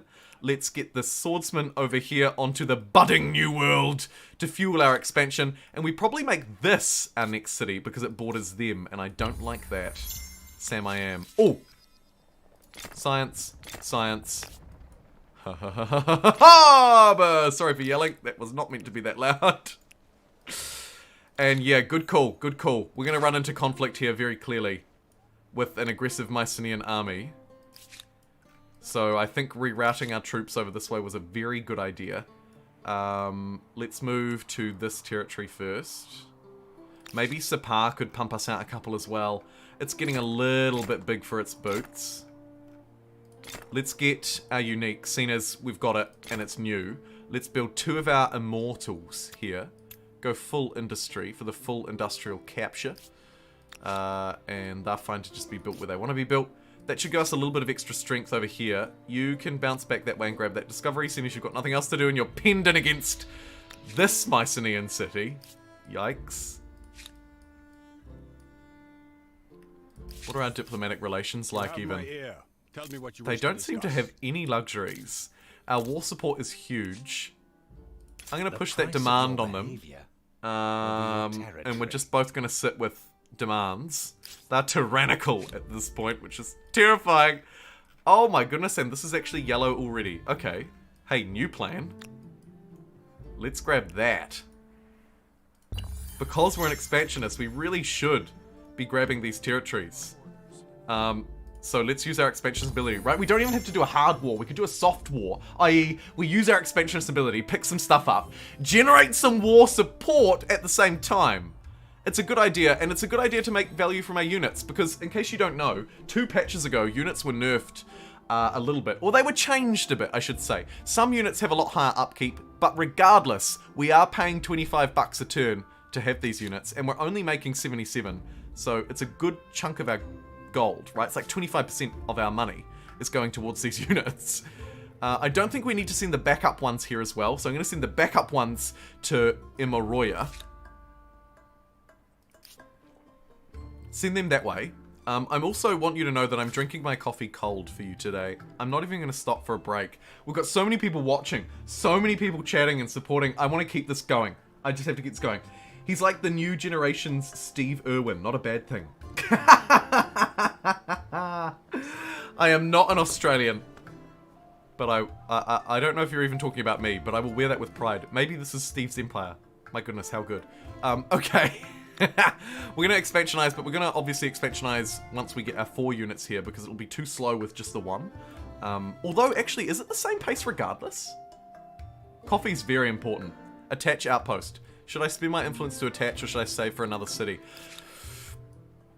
I think in this case, yeah, we go for this harbour attach, because this is a no-brainer, right? It completes this city, basically. Raiders on horseback. Complete this city. It's going to be a challenge. Complete this city on... gotta watch that. Gotta watch that DCMA copyright strike. Okay, yeah, cue that up. Probably ahead of the Forge, actually, because I care a little bit more about the influence. Parza is now what we're going to call done. Although it's losing a bit of influence and it could use some strategic garrisons. So let's build some strategic garrisons to build up our influence. Actually, no, let's wait for the common squatter. The common squatter is better. And a new player enters. Who is it? It's Sycamore. Great people. Is Sycamore a default or is that one of you? I hope it's one of you, but I think it could be a default. I'm not sure. Let's see. Loyal, trusting, vindictive. +2 food on Farmer's Quarter, +20% science on all city. They want to love everyone and they retaliate until extermination. I feel like that must be one of your personas because that's a weird persona. Let's see if they'll trade. We do need a trading partner, and oh my god, they will, and oh my god, they did. This is Silk. good for us. We accept. Silk. Yeah, let's get trading with the Huns. That's gonna just open up our game, hopefully. Where do I want these odd units? Goods, resources, and the annoying thing is we may actually need to protect this territory. This might be the one that they go for first. So I might actually move units that way and start thinking about making that a city so we can get it walls. Right? Right? Maybe. Your empire becomes one of the giants. Or, although no, looks like they're definitely moving And towards what will this you do island. with this power? Oof. Sapa, I think we need to get more units built here. I'm gonna go for an archer and a swordsman. Move the swords ahead. I just feel like someone's gonna fight me soon. And I do not like it. Let's grab the most useful resource, which may actually be the saffron, seeing as we're doing science. Or no, maybe just salt for food. Let's go salt and coffee for food. Coffee, as you rightly point out in chat, very important. And actually, you know what? The incense is dirt cheap. We should probably get incense next, just for the extra money as well. Then we can buy more trade, right? Invest in money, buy more trade. You know how it goes. Should I send these units here to protect my own territory? I'm going to reinforce this battle with them. That much is for sure. Has this turned into a city? I don't think it has. Let's have a look. No. And I can reinforce, hopefully bring these units on land this turn? No. It's a tough reinforce, actually. Can you move through? Not even. Oh, disaster. What a disaster deploy. Take no prisoners. This poor archer can't jump up because of the cliffs. I suggest what we do here is just hold. They'll move to the low ground to take the flag, which is fine to me. I don't mind losing the fight because we have war support, right? Because war support's not an issue. Let's move these units, thanks to the wonderful new user interface. Amazing. They're struggling to get up on land, but that's fine. Looks like we've held out long enough. That warrior only needed to survive a fraction of a turn. Jump down there and grab the flag. Stab that horseman from the low ground strike. Bring the archer in to finish. No, it can't attack this turn. Such a shame. But that's all good. We'll just keep moving around. We're going to absolutely destroy this horseman. That much is for sure. Nice. Right, and the backup troops. Which island do they need to go to? Is my big question. I think we will continue to send them to this one. Turn it into a city. We could, I guess, split them. Maybe 50-50. Do a 50-50 split. Have a couple of standing armies in each one.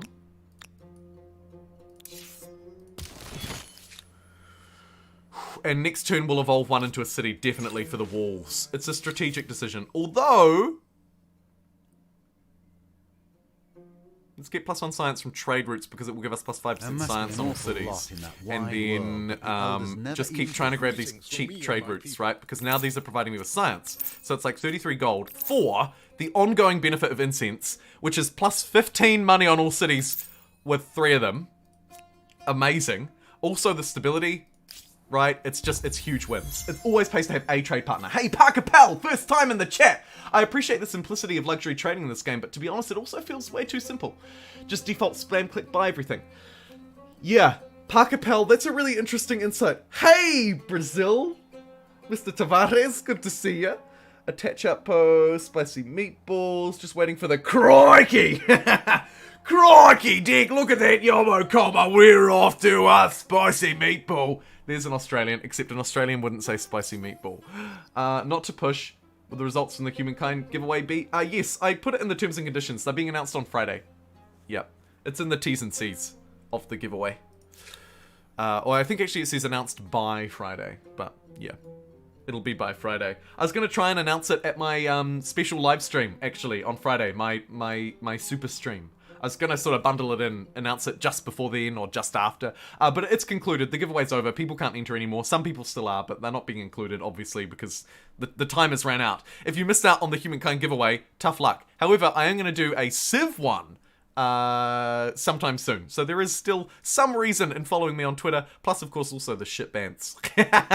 And maybe the odd live stream announcement. Although to be honest, I don't like to spam my Twitter with I'm live, I'm live, I'm live. Because in my opinion, it's not super interesting to follow someone if all they ever do is tweet that they're live. It's useful of course to see their live streams. And often the live tweets are funny and they have pictures and stuff. But you know.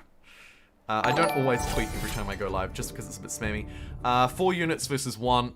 Not a fight I can handle. So it looks like we're going to retreat the army this way, bolster them up, and then send them over to this island. Oh, shiza. 5 market We might quarters just isn't be about a to sign lose of this greed. island. It's a sign of wise investment. Ugh, quickly, let's get here and expansionize on this one. It's a tough sell.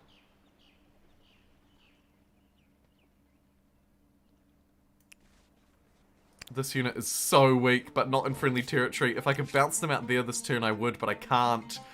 Yikes. Just survived. Let's merge these units together. And continue to just maybe chop down some trees with them while they all meet up over here on this island. It's a party and you're invited. Nice. This is terrifying me at the moment. I'm living in constant fear. Let's quickly make this a city. Phew! That's a good thing because at least now we have some peasants to defend it. Right? Let's go industry. We actually don't even need to go food if we have scientists. We still grow in a turn. And let's get our pottery workshop bought. Let's get our barns online. Let's get our copper online. Let's get our satrap's palace online. And also, we'll want to work up for the attach here, which can actually be done immediately and probably should because it's got its harbour. Let's get Kusa completed. And then just use these units to chop some trees while they're standing around doing sweet FA.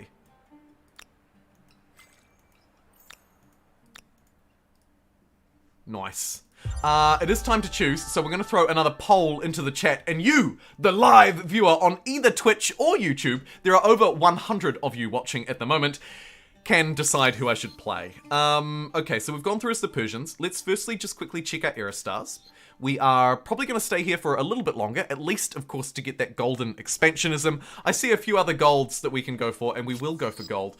The question is, who should I choose? And what kind of game is this shaping up to be? I think it's shaping up to be an influence and science build, which either means we focus on them or we go industry. The other thing in the back of my mind is that there's likely to be some warfare going on. Likely to still be some war people going on. Just let people know you're still breathing. Here we call everyone by their first name. Thanks for having me with Humankind. My pleasure. Next era is it might be beneficial to invest in a strong navy. Another good consideration, actually. Yeah. Navy. A good call in chat. Norseman. The greatest Dr. Mr. Jenkins.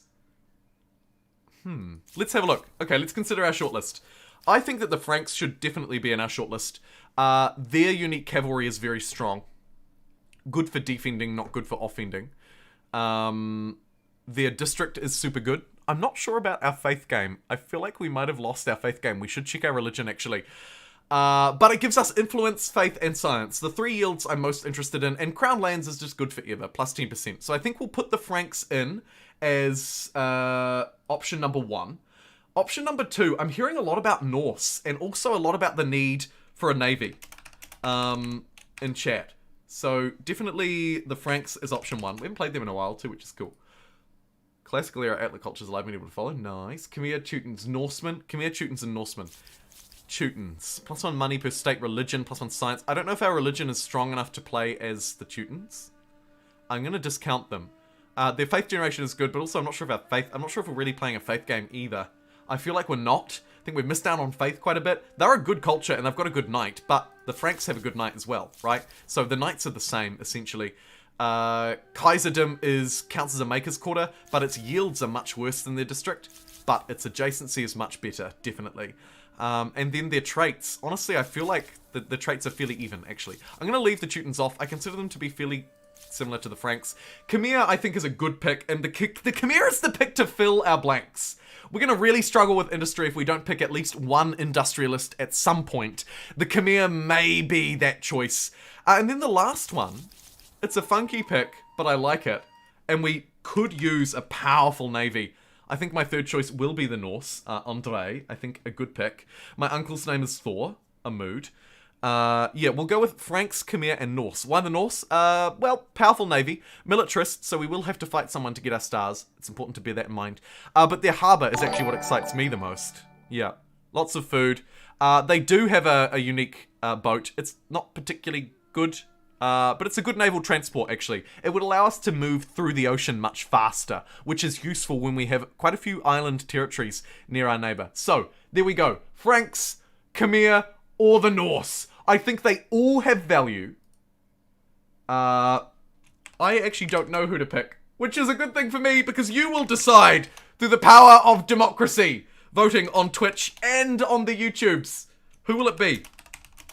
Who will it be? I'm going to give you 5 minutes. However, I'm going to take a very quick 1-minute break just to reheat this cup of coffee because it has been nearly 2 hours and I haven't taken a break yet. But it will literally only be a minute, I promise you. I'm not going to muck around for long. I'm just going to chuck this bad boy in the microwave. Hey, Chris! Thanks so much for following on Twitch. I'm going to chuck this bad boy in the microwave. Also, subscribing on YouTube, I'm assuming.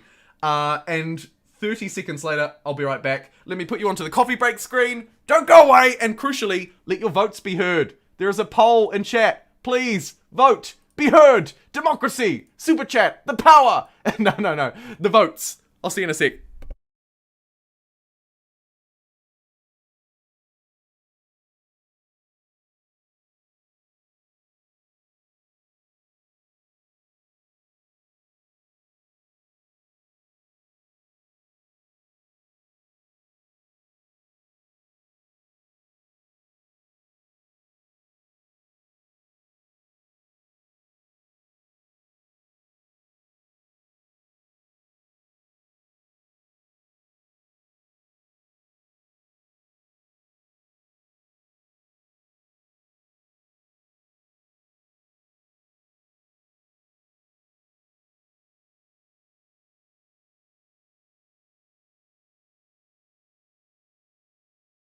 Oh my god, he's back! Who won the poll? Who won the poll? Let me put you back onto the live scene.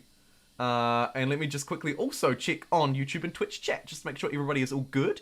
Can you show what tenants have been taken? Yeah, let's have a look at the religious screen. Absolutely, Jenkins, that's my first point of call. Coo. Get out of here with your coo, Ben. It is a tough choice, actually. It's a really tough choice. Looks like people are siding to the Norse. Is he really going to starve with that juicy food in that North district? Yeah. Of course, Khmer also provides food, right? So there's another consideration to Khmer. Jumbo was 50, not 30. Oh my god. Twice as slow as I promised. How useless. Let's have a look at these tenets. Okay.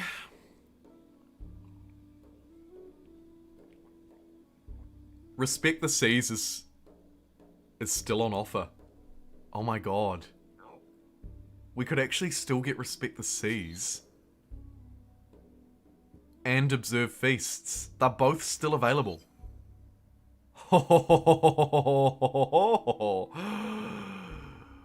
Vikings are the winner. Yeah, looks like it. What about over on Twitch? How did you vote, you crazy Twitchers?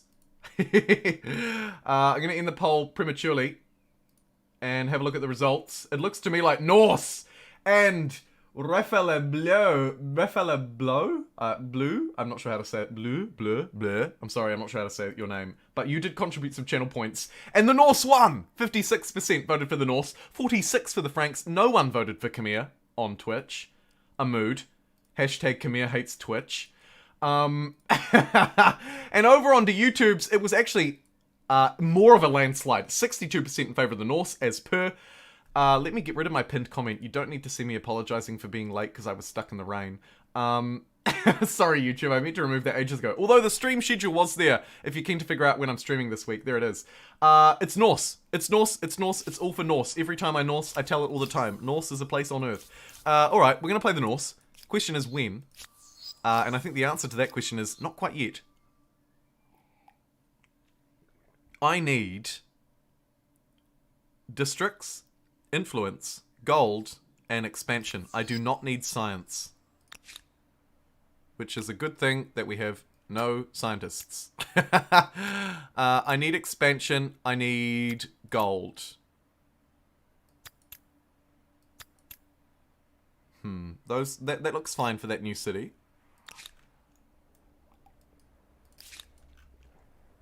Here's the expansion.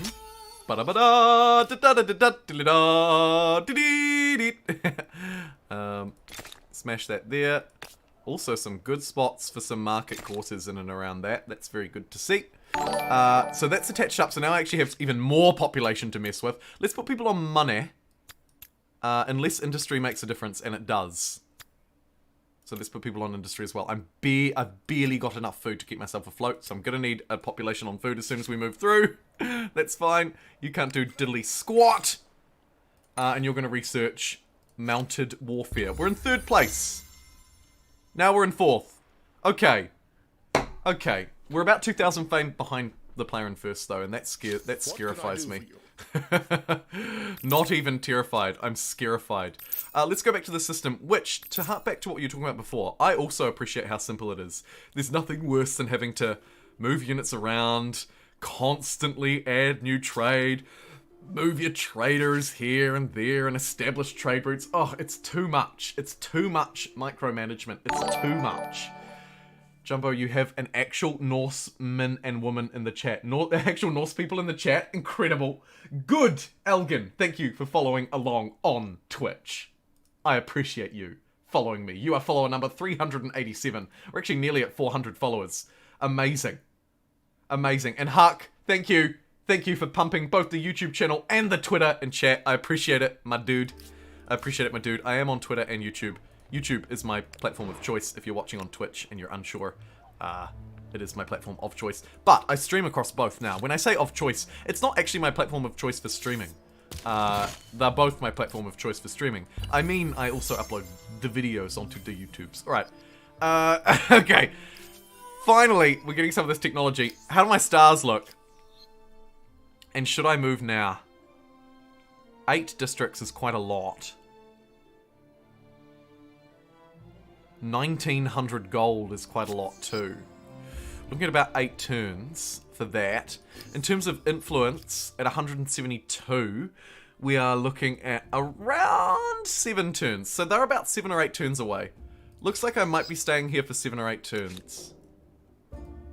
Try and focus on growth first, maybe? 6 science and 6 food off that foodie district. That looks good. Our influence generation is in the toilet in Separ because of the lack of stability, which you'd think I'd be able to pick up with trade, right? Go away, Mycenaeans. You're garbage. Give me them pearls and silk for the industry. Yes, we want saffron soon. We've already bought his coffee. Cool. Alright, let's just keep trading there. It actually is sort of around time that I want the civic anyway, so I'll actually just replace that rather than take the stability hit. I think that's reasonable enough. As being focused, yes? Very goal-oriented. Again, move the people off science. We don't need science. But we do need money. Parser is ready and able to do things. Great. You should really build a little bit of extra food because your food is awful. Let's get it through infrastructures though. Let's get all these nice infrastructures in place and online here in Parser. There you go, Parser. You do you, friend. Am I ready to expansionize? I feel like I've been ready for a long time and I've just been ignoring it. Yeah. What a frickin' noob. Oh my god. We need to at least do this before we move. So let's do that. There's a lot to keep track of. There's a lot to keep track of. These armies can nearly merge, but actually not quite. So what we might do is disband that crappy scout into the city, adding an extra population. Brilliant. And then send them over to the actual city itself. I think we can probably afford to rebase them now. They're strong enough. We've got you ready to expansionize next turn. Lovely. We might run into trouble there because I've waited too long, but we're gonna do it anyway. Oh no! It's instant warfare! Oh my god. And now I can't even expansionize. I have to just pillage it. Amazing. But also not amazing. What does this fight look like? It actually isn't in my favor. We need to move to the high ground in that case. Let's send these troops up onto the high ground. Let's get Kusa immediately building things with urgency now that we've had war declared on us. Which probably means walls and units. Walls and units, walls and units. I think I expel the population to get the walls. And then I go hardcore industry to get the units. We probably want archers who can stand behind our walls and defend us first and foremost. Even though their combat strength is garbage, let's upgrade their combat strength by moving through to the new era, which means we need to take the Norse. Should I just jump on them now? Yes. I think my hand has been forced a little bit and I could really use the extra thing. Hey, two first-time viewers in chat, absolutely laughing at me. Much appreciated. Bye followers, primes, and viewers on star. I have not bought a single follower or prime, but you can, of course, gift subscriptions. So I guess there is an element to that on Twitch, isn't there? Whereas YouTube, there is not. If that's what you're referring to, I'm not really sure. To be totally honest, I'm not sure what you're referring to. Juan, but I appreciate it nonetheless. Don't play. You have actual Norsemen. Do the Norse exploit that Spiff did. I prefer not to just do exploits to win games. Fun to experiment with, absolutely, but I don't know. I prefer not to just cheat and win. Quickly buy these archers is what I need to do. Can I get these walls down? No. I think it's more beneficial for me now to have archers and maybe just swordsmen for the bodies too. Right? We can get a swordsman pretty quickly. Let's do that. Whoo! Woohoo! Hot diggity dog! Getting 1 science from our scientists instead of our traders, which sucks. We'll pillage this, which is actually kind of useful because now I can move through as the Norse and grab them. They have +3 naval movement speed and +2 combat strength on naval units. We're a little bit late to them, but we're definitely going to need them in a hurry. So let's grab them, move through next turn. Unfortunately, they've triggered this fight, and my deploy... What? What are these deploys? Oh, that sucks. I thought I would have been able to stand up there, to be totally honest. However, we have the high ground at least, so we should be able to survive a turn. That horse just ran through me and onto the high ground. What? I couldn't deploy there, but you can run through me and get there? Are you joking? Okay, can I move this unit off here? No, not unless I clear the way first. Yikes. Okay, so we're gonna spend a turn clearing the way? Yes. No, it ended my turn because all my units' moves were done. That sucks too, actually. That sucks too. The walls behind Kusa. Need to get some quarters on Kusa as well. 2 walled behind. I like the way you pronounce my nickname. Hopefully I got it right. Sorry if I didn't. This is really bad. My spawns have been trapped and my units are being destroyed. Moving onto the high ground was actually the worst thing I could have done on accident.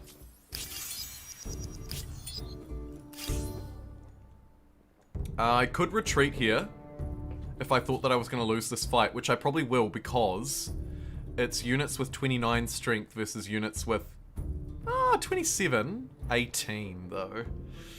18 versus 21. I'm on the high ground. Actually, no, let's do it. I think we can win this. I'm feeling optimistically confident because that unit is so weak. That one's basically a free kill. I don't like that archer standing on the high ground getting the shot on me. I don't like that horseman's going to take the high ground again either. I didn't actually think about that.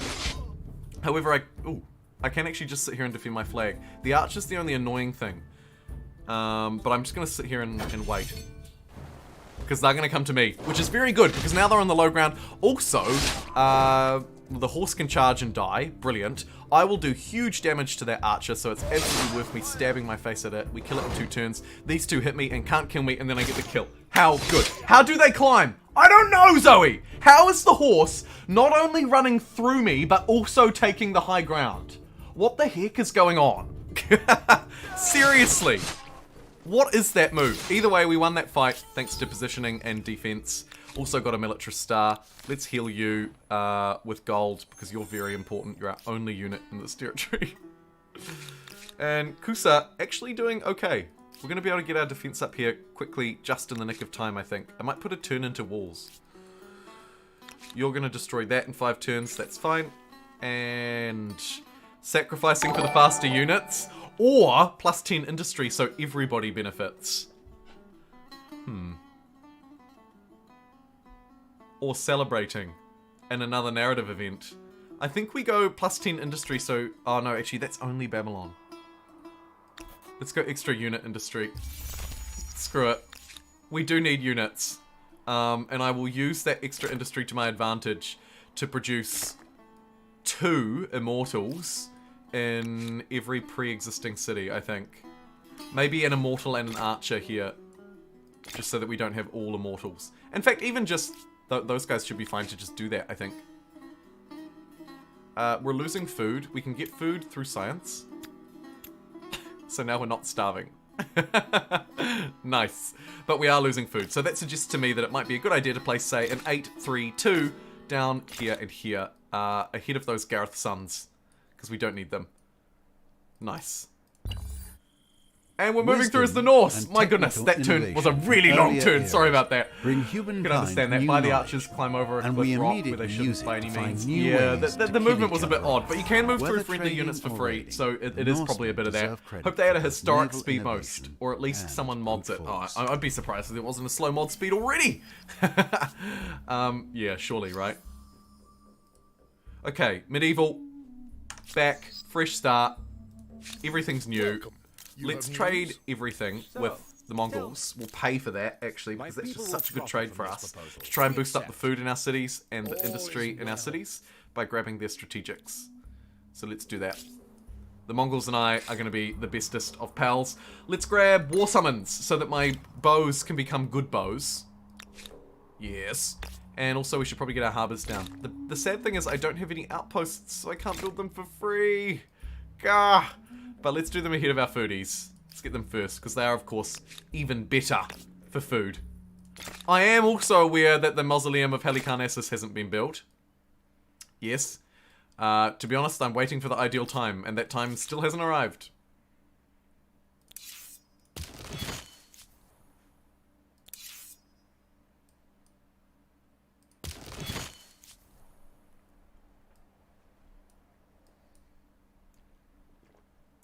We may as well send this unit this way. The poor island of Kusa is under a bit of stress at the moment, but it's doing okay. It's doing okay. I'll finish that swordsman, I think, and then get the better walls. Noish, noish, noish, noish, noish, noish, noish, noish.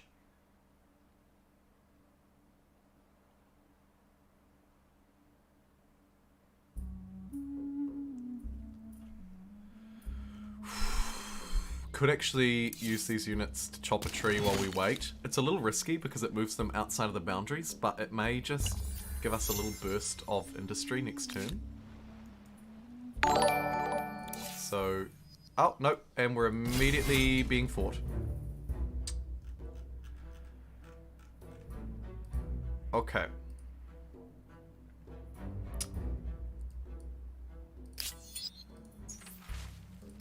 Army wages. Are you useful to me?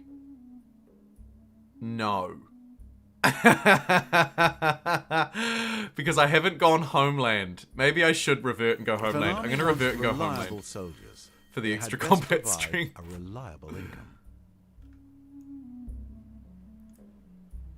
Keep you stationed in Sapar. I think building these units was a good idea just to have them here, to be perfectly honest. Although we will move the archers and stuff toward the capital. Let's get Baby Long doing its Baby Long thing. Which is basically just building more units instead of building what it should be building. Go you. Also, we need scientists back again instead of these gold boys. These gold boys are providing very little value to me now. I really want the scientists instead. Because my scientists are actually good. 3 turns on that ransack, and then we can use those units somewhere else. And this one I'm really worried about. We don't have the districts here to defend it. Like, we don't have the land tiles, so we're stuck just standing outside. It's a misplay by me. We did talk about it in chat, but I just didn't have time. And actually, it looks like this is just going to be an overwhelming defeat. Is there another policy you're pushing toward? Maybe get rid of mercenary armies. Yeah, I could get rid of mercenary armies, actually. We could try and free up that homeland a bit more by literally just cancelling mercenary armies. That'll give us the +1 combat strength. We could then move towards +2 if we assimilate peoples. Yeah, a good call, just for a wee extra strength. Not that it's going to matter, because unfortunately, the city just wasn't quite ready. Wasn't quite ready for that siege. Wondering if we can just quickly tap out and call it a day. Once more. Soldiers die. They did not accept white peace. Perhaps we should try something smart. This has been in the cards for far too long. What would my surrender conditions look like? They would take Kusa. They would take both Kusas. And charge me 2,900 gold. Yikes. Do I want to give up Kusa for peace? It's kind of important to me, actually. I can use this unit to instantly pillage that, so that's kind of fun. We can take this. We can actually take this back straight away. We'll just use this probably. So that's fine. Let's lose that.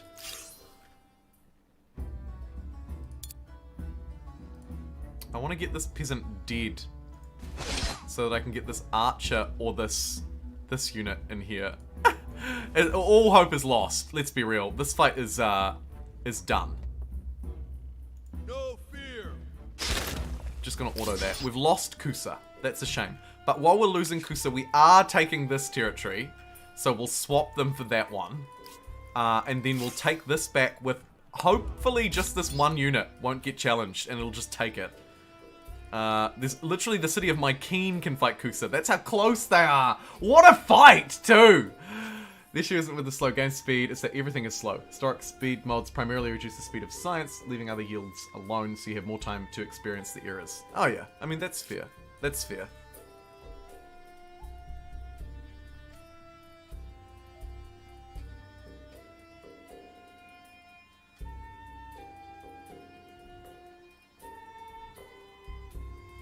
That's so fair, actually.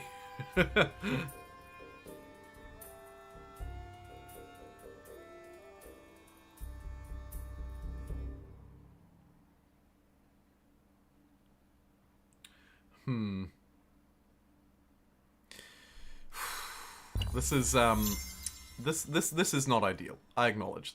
We need to get our units back here fast. Run into Sapar. Push out that.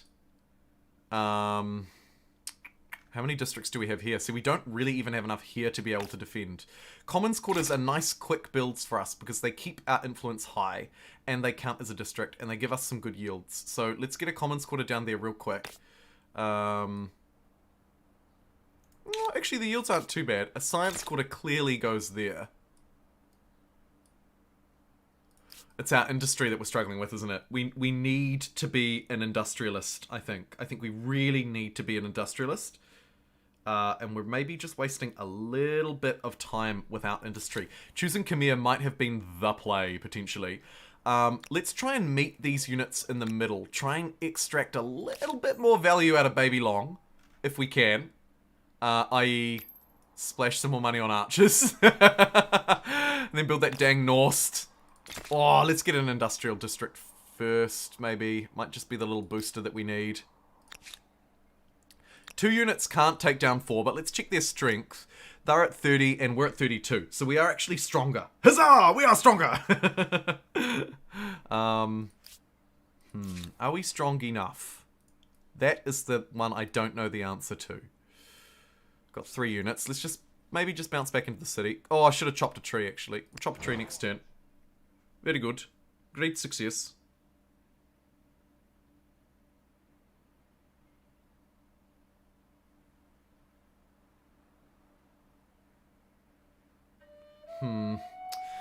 Sorry, I'm just sort of strategizing here in my head internally, trying to figure out what the heck should I do here? How can I salvage this?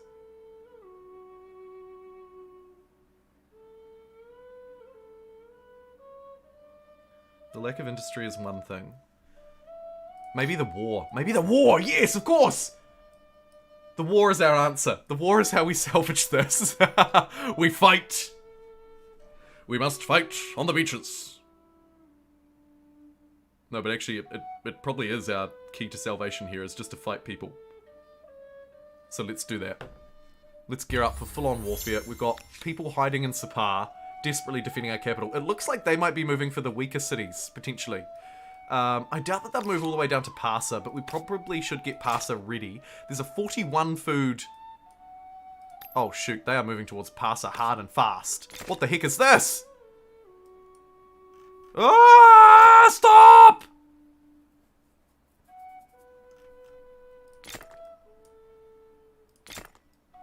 I said let's go war mode, but I may have left it slightly too late. So Parsa's going to be another tough nut to crack. We might actually have to start sending units down to get to Parsa.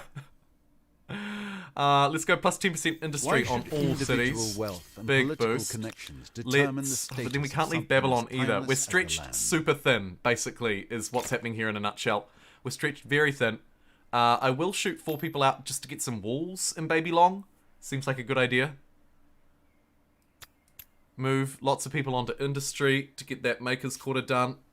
Sapar is barely at a level where it can sustain itself. It's also 2 walls behind. But let's just get it. Let's get this bread. Let's get another 2 units in it first. I think those units are quite important. Right, then it will have 5. Baby long. Should maybe also consider just squeezing out a cheeky extra just before that Maker's Quarter. Let's do that. You are going to pillage this. Wait, was the war ended? What? What? I would rather No, submit we're to at defeat. war. Cannot be done as you have to declare war and you don't have enough war support. What? Anyone know why that's happening? Is that a glitch? Because this was sort of quite an important part of my plan. Huh. Okay. Can I pillage? No, I can't pillage either. I can't really do anything there. Well, that's fine. I guess you just come back to base then. You're useless. You're entirely useless. Is it because of the number of units I have? Maybe. I'm going to use these units to chop trees while we can. I know I said I wouldn't do it, but... we might actually be able to chop out these walls. Yeah, we can. Look at that. That's really beneficial. Let's keep chopping out these walls. Should I buy them? Yes. Let's buy the walls to keep Sapar safe, and then build up those districts and units. Baby Long is looking actually super juicy now. Looking much better. It's got 4 people and 4 units, so that's very defendable. I'm wondering actually if we could take the fight to them. Let's do it. We do need the war support. And this will be within my city. So I should have good ground. The trouble is, I'll have to go for the flag if I fight them, and I maybe don't want to. We might just stand right next to them to ruin their zone of control, and just see what happens this turn. Or should I have moved south? Maybe. Let's see. Poor Parsa is currently undefended and really hard to defend. Let's get the peasants deploying behind the walls. Hopefully they've come with horses and they can't get through. Oh, their archers can though. Oh my god! My peasants are gods! Woof! Maybe I do send them on the aggression. Let's not. Let's just wait one more turn. One more turn of waiting, I think. Get these units ready to move through. My peasants are so good. How much combat strength do they have? They only have 22. I guess it's because they're behind all the walls. They're behind the walls. They're doing the big strikes. Look at that big strike. 51 damage! Pro! Alright, let's bring you out to safety. Move you up behind the wall for our next stab. Do we want to move and stab you with 2 units? No. We'll just wait. The horse, of course, can't even climb the walls. So moving the horse there is literally just a bad move. I don't even mind taking a little bit of heavy hits, although I probably won't hit it again, actually, because we are taking hits from that archer. Chasing down the archer is the real play, actually. As soon as the horse moved, I should have chased the archer down. However, that's a wonderful defensive parser. We've also, woohoo, successfully stolen this! And so as soon as I get the amount of influence I need... Wait, what? Is this not stolen? Did they change how this works in an update? Oh my god, what if they have? I can't claim territory. Hondone? Please, say it ain't so. Is there another center, or is this attached to a city? I'm not sure. Either way, let's pillage their resource for some gold. We've got this army here. We can't seem to reclaim this at the minute, so we'll do that. Actually, no, let's take Kusa. Let's take Kusa. Kusa. Oh, hold on, there's the administrative center. I'm a noob.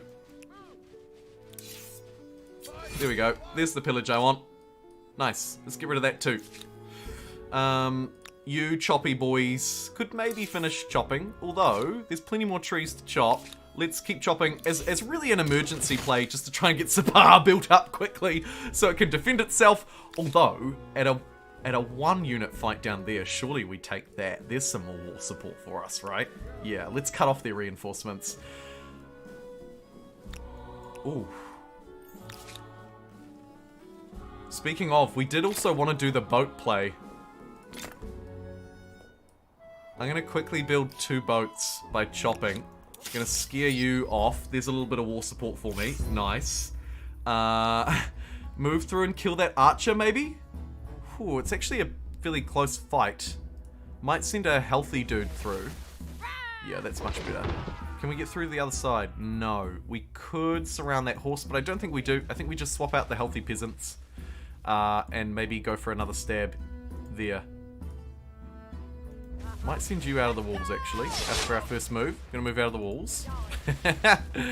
Just so that we can deal a little bit of extra damage to that horse. Try and get this done in a turn. Archer moves backwards, naturally. And are, of course, gonna prey on the peasant who stepped outside the walls. So we'll just bring them back to safety. And bring you back to safety. In. Try and lure the horse back to the walls again. That's it. Come on. But of course, the real power of luring that to the walls is that I can come over here and stab this archer. That's the real play here. Baiting the horse is just an added benefit. And I think actually we will lose a peasant, but let's just completely surround this horse. We'll lose a peasant to the archer, not the horse. Although, oh my god. It's so strong!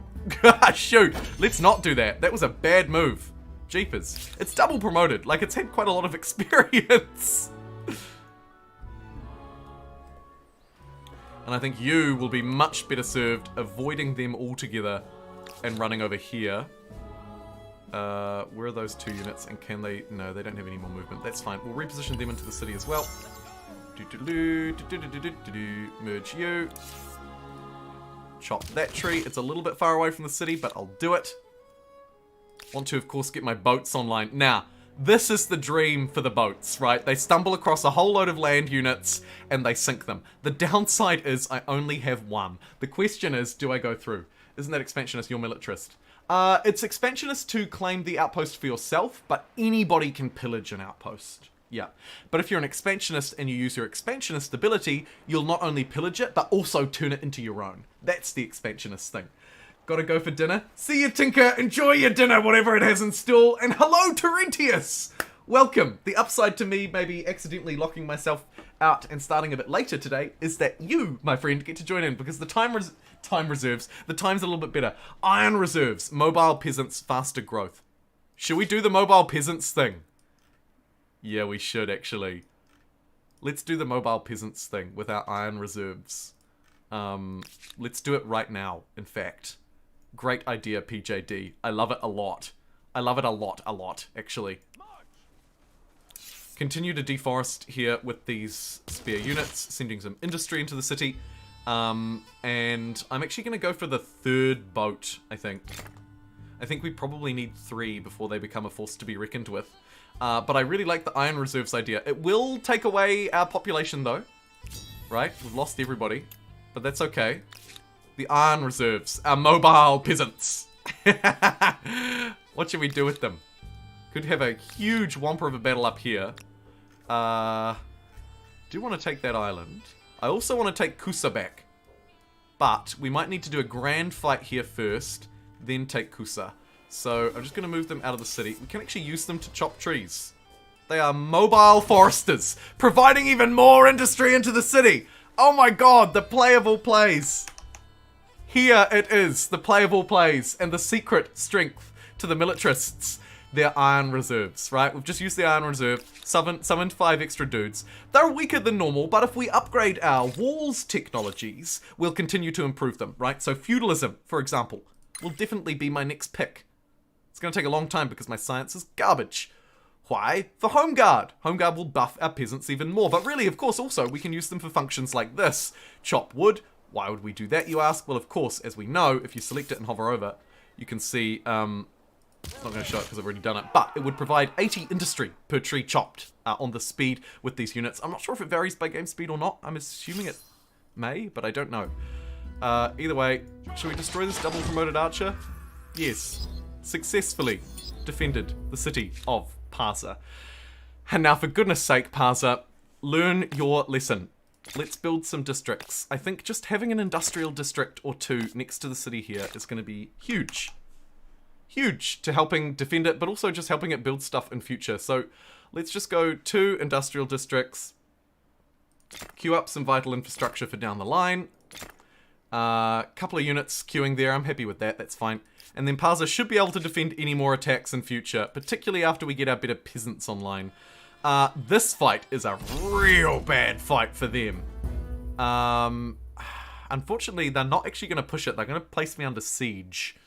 So I'd have to sortie them and then go out and get the flag. Or we could just endure the siege. They'd get some siege units. Let's sortie them. I think we have the strength to be able to pull that off. And if we don't, so be it. Let's go. I'm going to put my immortals on the front line, because I think obviously they're our strongest units, so it makes sense that we don't front with peasants. But then bring the archers in close and then just keep the peasants at the back. The only other question is, do I want to leave this ground open or do I want to hold this ground? I think because... I think we actually just leave it open. Deploy the peasant out there on the high ground. This is potentially a weak spot actually, so maybe swap you there and we're good to go. Nice. Okay. I have the first strike, which is very useful. You'll see here from the latest update, look at this wonderful UI. I can see everywhere where I want to move. Some of these things changed, some didn't. I can see everywhere I want to move. I've got the battle UI on for a change as well. And I can see all of the units that I can target with this archer. Plus, if I mouse over somewhere else, I can see all of the units that the archer will be able to hit from that spot. So I know that if I run back here, I can't shoot anybody. But if I were to move on to that high ground, I could shoot everybody, including that archer, which is in low ground. Ooh, it's tempting, but I think I'm going to stay behind the comfort of my wall and just pick on some units out here. The horse obviously is an easy pick on with my cavalry, with my anti-cavalry, but even these hits are pretty good, and I think everyone else probably just hides. Although actually, I've changed my mind. Put that spearman there, stab downhill. That's a wonderful strike, taking out one of the units. We're in a good place. In fact, we're in such a good place that even though I need to take a break, I'm going to auto-resolve and just let you watch. That's how confident I am. I'll see you at the end of the battle. I'll be back in a tick.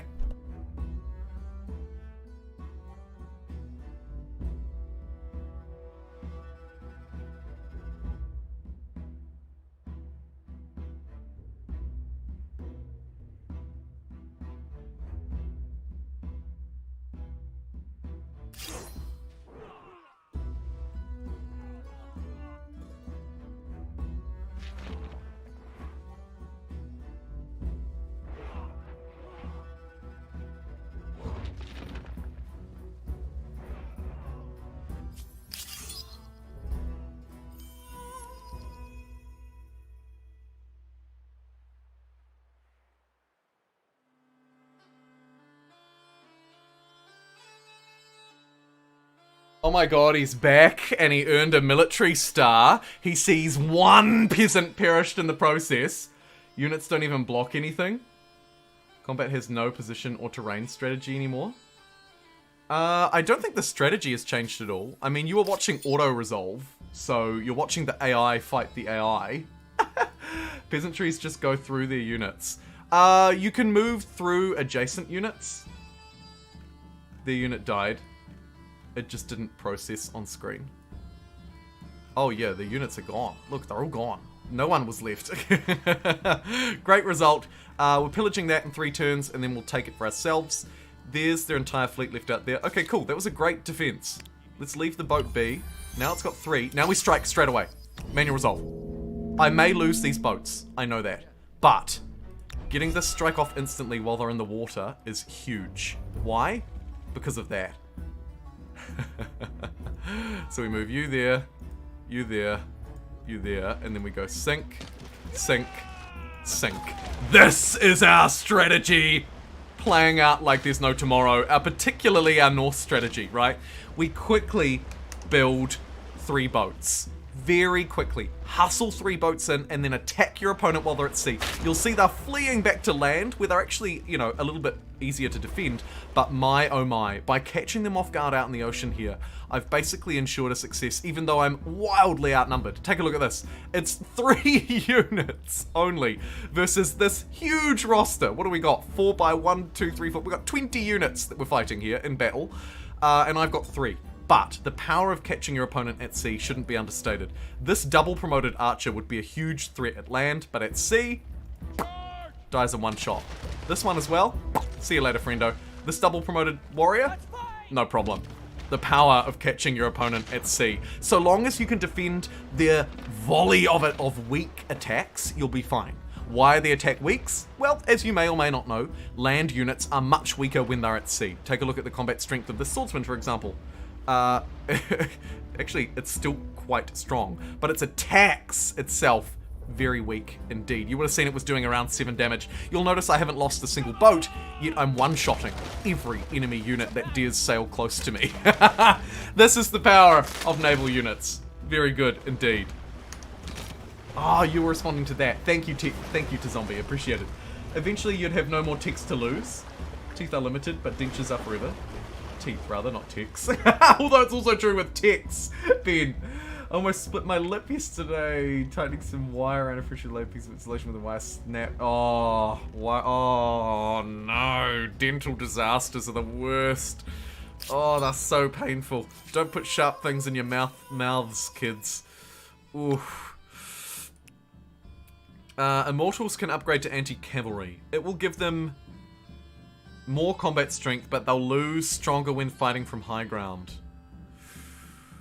I don't know if I actually want to do that upgrade, but we definitely want to upgrade our archers. Those upgrades are no-brainers. Should we fight these peaceful dudes while we're waiting for someone to fight? Or shall we move through and take back what's ours? Actually, I think the boats will handle that. Now we can move through aggressively with our aggressive peasant army. And take some stuff. I'm going to leave these 2 units to chop trees, though. They're going to be the tree choppers, and we're going to send these 9 units. A lot of them are peasants, I know. I might upgrade my immortals. Let's do a comparison. So this one's at 35 strength with no bonus. This is at 32 strength, but it's better at high ground.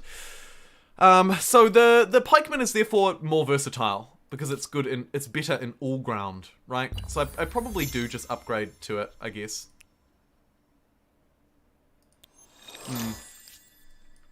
I'll allow it. Seeing as this island has basically no enemies left on it as well, let's send these units too. The ultimate comeback is coming. Over here, our poor boats are just doing the Lord's work, basically clearing the way. Look at this, triple promoted horse, not a problem. Clearing the way for our land units to come and take the poorly defended Kusa. This is it, folks. The ultimate comeback. How's the war support looking like? You can see it's much more even than it was a little while ago. Very good, very good. Let's sink some more promoted units. Boom, boom, boom, boom. Even the double promoted archer is only dealing 10. I mean, it's good, but it's not great. Unfortunately, we are about to lose this boat. but it's not going to go down without a fight. How many units did it take out in the process? Oh my god. They've only got 5 units left from their initial investment.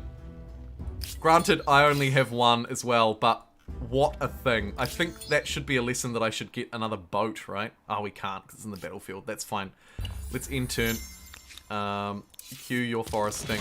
Jump back into this boat. The absolute mad lad. What's the scariest unit left here? Pikemen, 13. You, 13. You, 13. Nobody's really got any super special promotions. I'm good against cavalry, so I'm kind of incentivized to leave the cavalry alive. I might just take down the swordsman. Boom! Sinks in the sea. Unfortunately, we do lose our boat and technically lose that battle, but if I can take out 17.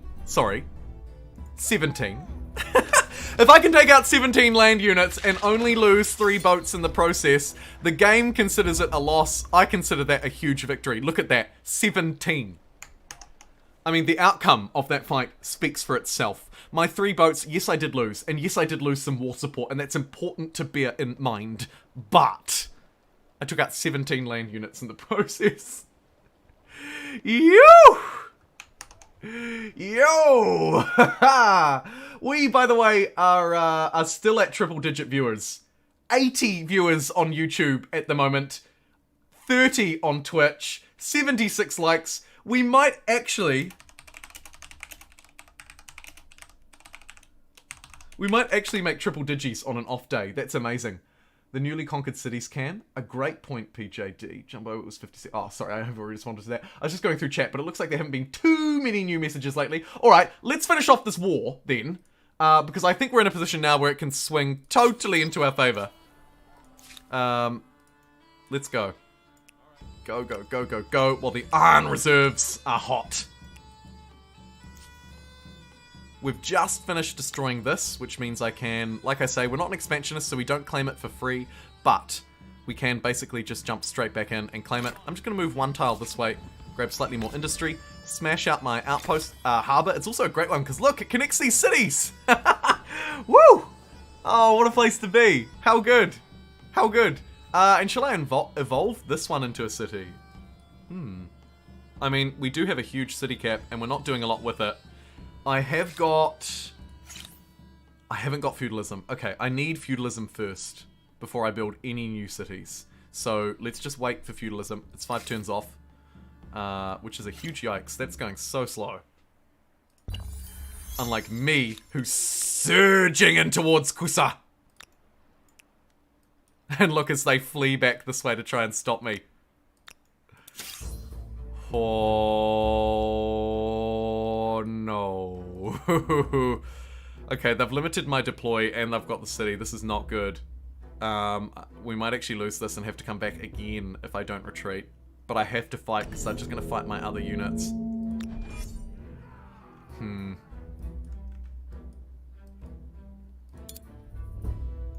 What we definitely do is quickly deploy here. These units are actually really good. Oh yes, look, that harbour. We can jump up through that harbour. Nice. That's really nice, actually. And I might move you. You're going to get shot, is the trouble. You're going to get absolutely shot.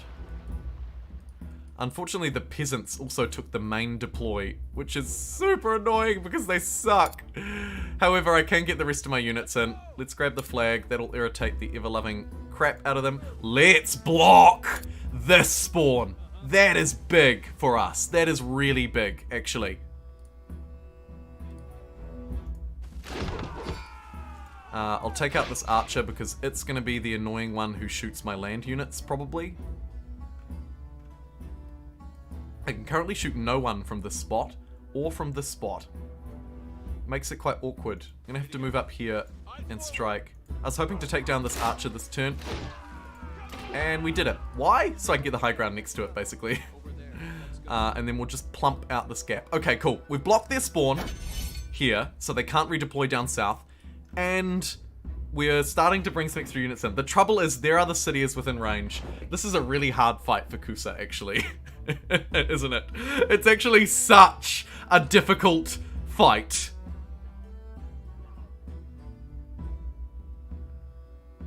Oof.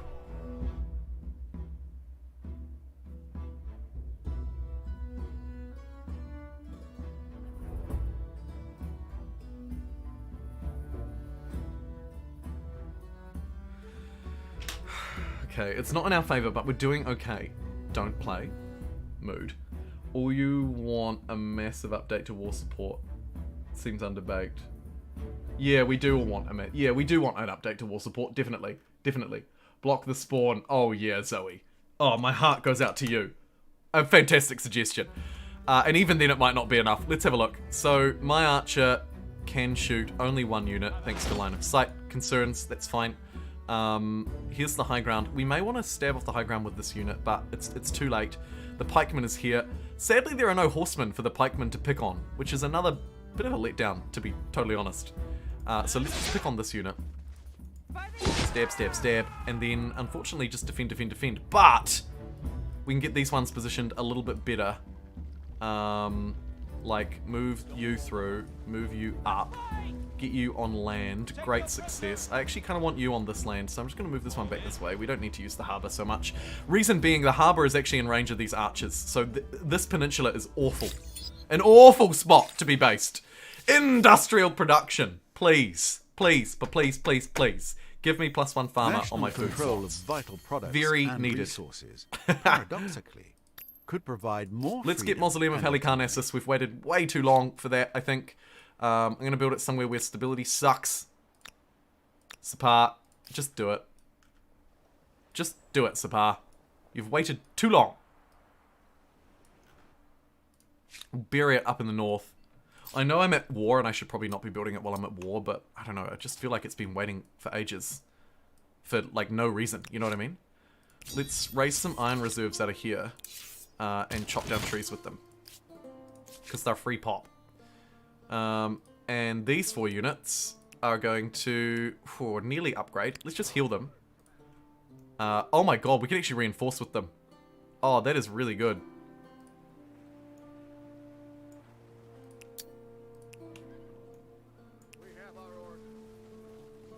Wow, that is really good. Okay, I'm gonna go for the free heal.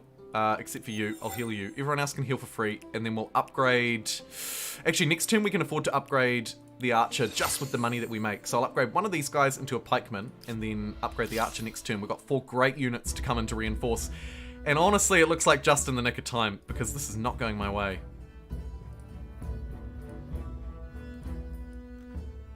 It's all just the rest of my crappy units who can't do anything. The archer wants to move forward anyway. Everyone else, I think, is just staying put. Staying put? Yeah. We can't swap units, which is really annoying. I'd love to see the function to swap units. We can't do that, so we'll have to just make do.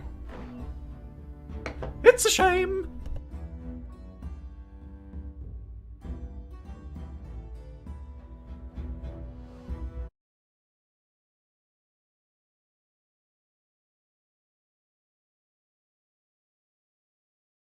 Zoe, you're reading my mind. We are in sync. I agree. Let's reinforce with those units. Pikeman's not a lot better than the Immortals. They lose their ability. Yes, they do lose their ability on high ground, but as I was saying before, they pick up an extra, 3 to 5 combat strength, and they don't require high ground to make use of it. So they may be worse, and maybe sort of quote-unquote not worth the upgrade, but they're more generic. So I can sort of rely on them in more situations, I suppose, is the way to think about it. They're not as situational, I guess. Is the English version. If I move this unit out, because these are all my units, I can move through them. You don't spend anything to move through. And then we can do a massive stab down on this archer for a huge combat strength. Punching that one isn't beneficial to me because it's behind a wall. But then I'm just kind of waiting and it's awkward. Let's try and get our archer in place, maybe. So let's move this unit back down here. Get our archer up to the high ground. That's wonderful, because now I can actually make use of them. There aren't any other threats except for the archers themselves, so it does make sense to shoot that one in particular, because that'll make it a bit weaker, so it'll do a bit less damage. It's absolute min-maxing, folks. It's absolute min-maxing, but you gotta get these units up here and ready to move. Nice, and we're good. Okay. Oh shoot, they've cleared that spawn. No!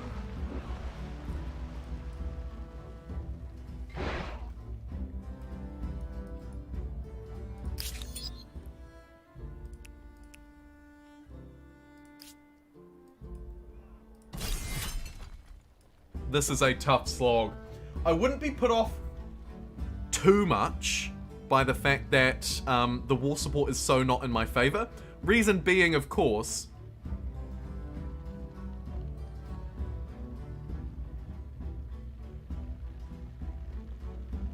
what the fuck? Oh, God, excuse my language. I'm so sorry. Oh, YouTube, please don't ban. Please, YouTube, don't ban. Wow, okay, that's a bit odd. Either way, let's do this round.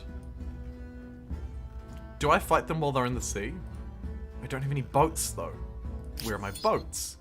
They all sank. Yikes. First things first. Armadillo. Let's move through to the next turn. Let's upgrade this crossbow and deploy these units. Welcome to the fight, my friends. Welcome to the fight. Got another ranged unit coming in, which I love. Let's move through. No space for you to deploy, that's fine. Back over here onto this fight. Again, it's the archers that I consider to be the greatest threat. Let's take down the one that's not behind some walls. Nice. Clearing my flag as well. We could send a new pikeman through to defend the flag, and I would love to.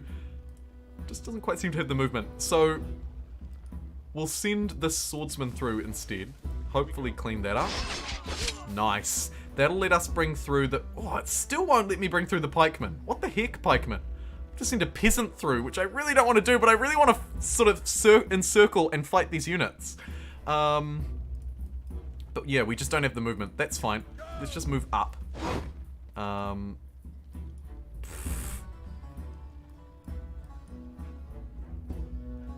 We actually also are sort of incentivized to just block this coastline, aren't we? Can't attack units in the sea, which is a shame, but not the end of the world. Okay, in that case, I think I can move you to there and you to there. Sort of daisy chain them. I can't. Oh, shoot. You? No one can move through because of the zone of control. Oh, I balls that up real bad. How can I fix this? Over there. That move, I guess. Yeah. It probably has to be that move. Yikes. Now we've just got peasants and a couple of immortals still to move. You can only move backwards, so you're just defending. You sadly can't move anywhere. You can move forward one. Nice. A great move by me. Maybe a cheeky attack? Absolutely not. That's just a peasant. That person's just going to defend. Peasants, not very good.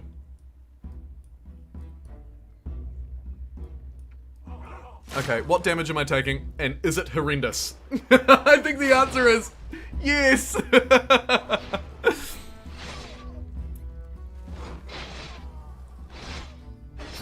Okay, so we're doing alright when we hold the high ground with our pikemen. Everyone else is taking a beating. I need to get rid of this horse so I can get more high ground, is what that suggests to me. I'm not sure why those units are embarking, but I'm happy to let them do it.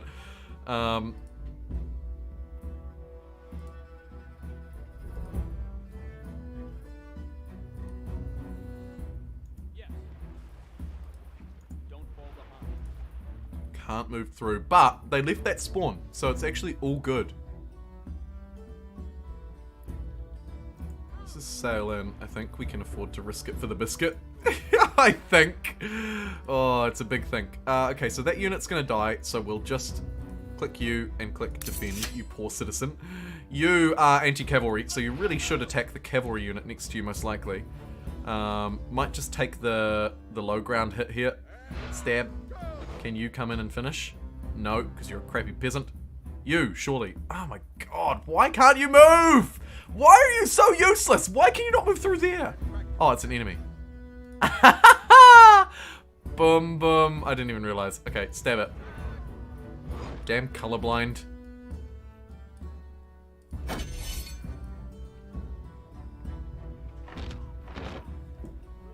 Oh, this fight for Kusa. is probably the hardest fight in my life. To recap, if you weren't here at the start, we are playing the latest patch update for Humankind. This is the December update, likely the last update of the year, I'm assuming, considering how late in the year we are. Not a lot was changed, but some militarism was changed. You'll notice the UIs in this battle look a lot sexier than they used to, for example. Why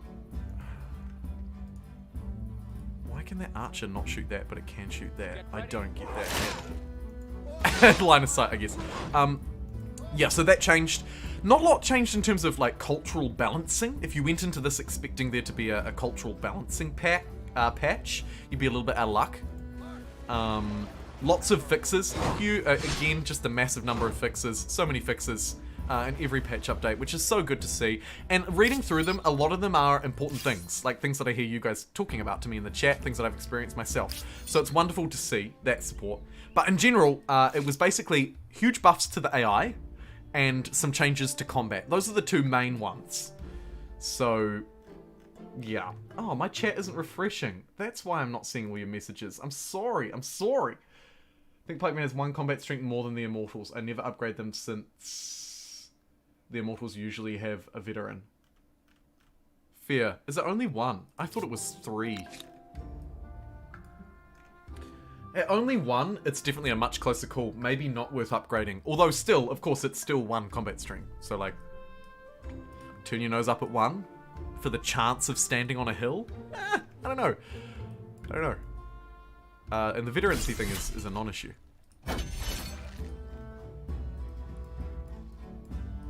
Even if it didn't carry through, it's still only 1 combat strength. You can get it from building an infrastructure in a city, for example. Oh, we're spread too weak. We're spread too weak, I think. It's mainly actually just the archers in their capital who won them that fight. If they weren't there, I think we could have won this. Also, I chose not to send any more reinforcements, which may be a boo-boo on my part. What's the overall war support look like? Pollute my mind with your vile chatter. Sometimes my They still won't take White Peace, which is a mood. I think that ups my war score, so it's a good thing to ask for. What do they want now? They still want Kusa. They want Kusa. Kusa, naturally. Oof, yeah, look, we've been absolutely stripped back here. Maybe we flee. I don't know. We lost the flag regardless, so it sadly does count as a loss. Quite gonna be able to pull that back, I don't think. Are they in first? They're in second. Interesting. Most interesting.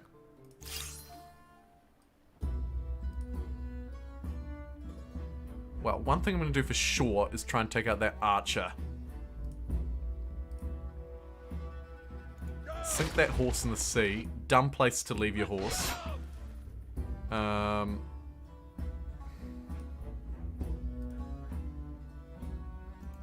need to smash through here to get my movement. And I've done it.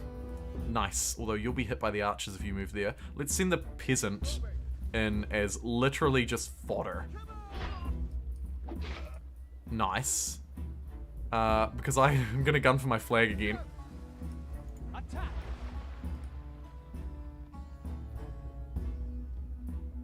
It's only round 1 of 3. I might be able to do it. Just because this unit is very strong. Hey, can I get behind their walls? That would be pretty good. Although it may put me in range of their archers, which I don't love. But they seem to be doing something weird. They seem to be like relocating their units or something. I could move to the flag, but it would be low ground. And I actually don't need to move there until next turn. What I might do is step into this fort for a turn. Bring some reinforcements up the rear, hopefully. Can you flank there? No. Can you kill that? Yes. Brilliant move. Let's bring this dude up and defend, block that unit's zone of control, right? We've got this guy standing in the fort, so that's not a threat. Archers from this side are going to be the only thing I think that could stop me now. Maybe. Don't stop me now, because I'm sneaking into your city with my 1 pikeman. Might just be able to pull this off. Maybe. Maybe. It's a real tentative maybe. We'll see. We're at 86 likes on YouTube. Go, you YouTubers! That was great. Yeah, actually, this might just work. This is round 3. We step here. We take flag. I don't know if we have the health to hold on. It's the only thing. I'm going to send these units up as fodder, naturally. Try and destroy that unit on the way. And I can hit it from there. So we'll move there. Fire at that. There we go. All of the land defenses now, with this hit, are gone. So all this unit has to do is defend against any possible ranged attacks. And then we have the flag on round 3. However, there are a lot more turns to this fight. But we do have the flag. And so we won the fight. Yes! It counted as a victory! Oh, how good! We didn't take Kusa in the process, though. But it did count as a victory, I think. Yeah, look at that. +8. Go, baby. You have made a wise decision. Alright, Sapar. We're gonna need some extra units. It looks like it is worth investing in the extra units. So the extra units, we shall invest. Let's get a sword and a crossbow and another crossbow and a pike. A nice little reinforcing army ready to go. And we'll keep those guys chopping trees to help them along. We've got 5 peasants down here doing absolute diddly squat. They were somewhat useful before. But I might just turn, like, maybe, I don't know, 2 of them back into citizens. Right? Wait, did that help? That may not have helped. Oh, this is an interesting interaction. I've not seen that before. Okay, and then these other 3, 3's enough to chop trees, so keep chopping trees. Chief. Parza. Finally gonna finish the Mausoleum of Jigonhsasee. Can we get it in a turn if I put everyone on industry? Oh, it's so close. It's so close. Baby Long? Oh, it's not gonna happen. That's all good. Okay, Kusa has literally no one in it. Go! Go! Go! Go! Go! Go! We're only sending 2 units in, but it might be enough to take Kusa by themselves. Although that upgrade is needed. And I've just moved into enemy territory before I could upgrade. A shame. You're going to want to come and help with this fight too. So, let's use our cheeky harbour to bounce across. Let us, now that we have feudalism, do we have it? 1 turn away. Okay, as soon as we get that, we turn this into a city. It's going to be an absolutely whomping city as well. And you 3 tree choppers get tree chopping. Now, where do I need to end my turn? I think it needs to be here on Kusa, right? I didn't upgrade you. Shoot. Oh, God. An impressive mausoleum. Back into the water, right? But I can't help Oh, wonder they're fighting what sort of barbs sign here. it is when an Okay. empire spends Alright, more bounce on the you back dead into the than ocean. living. Upgrade. Heal. Sorry, not upgrade. Turn this into a city now that we have feudalism. Huzzah! The feudal city has been born. Why is that good? For obvious reasons, because of all of the infrastructure. We can use that then to give us a good little booster. Pump out a quick crossbowman, right? Pump out a quick crossbowman. Grab a quick industrial district as well, for good measure. Let's get the crossbowmen as quickly as we can. In fact, let's get 2, because they seem to be our best unit. So we'll build 2 crossbowmen down here. Send you that way. You need to just quickly bounce back here so that I can splash some cash at you. Get you fully upgraded. And I can almost take Kusa for free thanks to my super movement. I don't care about embarking at all. My movement is incredible thanks to being the Norse. It's the only real good thing we've got out of this Norse pick, I think. Either way, we've also got a religion, and respect the seas is still here, and you bet your backside I'm respecting the seas. As a wonderful little Hindu that I am, +2 food on coastal water and +2 food on lakes. We're way behind. Like, other people have made it to tier 4. We probably should swap, but for the time being, grabbing that little food boost is kind of nice on my cities. So we'll keep it for a little bit and then we'll move, probably. We don't have a huge number of followers, although, actually, that being said, it's not too late. I could consider building a holy site here and try and save this religion. Let's try and save this religion. I've changed my mind. I'm going to get Parza to help us, but probably just Parza, because the other 2 are building military units, And we do need them to focus on that a little bit. Let's get Parza to just keep chopping down all of its trees, feeding us with industry, and building holy sites quicker. And let's get the seafaring mastery for a better boat, because boats are a little part of our game plan sometimes. And again, just funnel these units over. It takes 3 turns, but they get there. Kusa has no one in it, so next turn we take Kusa entirely for free. In fact, can we do it this turn? Not quite. But man, it's close. Amazing. Kusa, entirely for free. All that fighting before has paid off. How about it? Can I get some love in the chat for literally the 1,000 million year war is nearly over? Is some units into the fray. What have they got now? Oh, we don't have knights. We don't have knights. Yikes. So they're ticked up about the same as we are.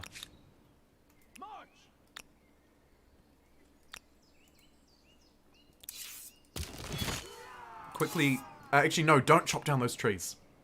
Cancel that. Because what we'll have to do is burn down Kusa and then replace it instantly, right? Because it's got, it doesn't have the infrastructure in place. And now that we have feudalism, we can really take advantage of that.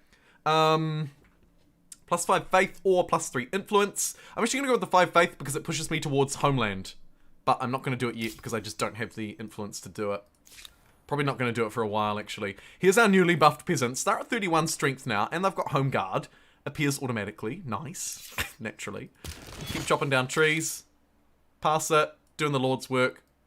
Finish off that holy site. Maybe we can salvage a religion. Maybe we can't. Time will tell. And let's actually just keep these units here. At home. Their new home base. Love it. A very industrial home at that. Get a commons quarter down for them as well. Just pluff out the city a little bit. It's a small city. It doesn't ask for much. Oh my god, I need to take that too. Let's go get that discovery and take that.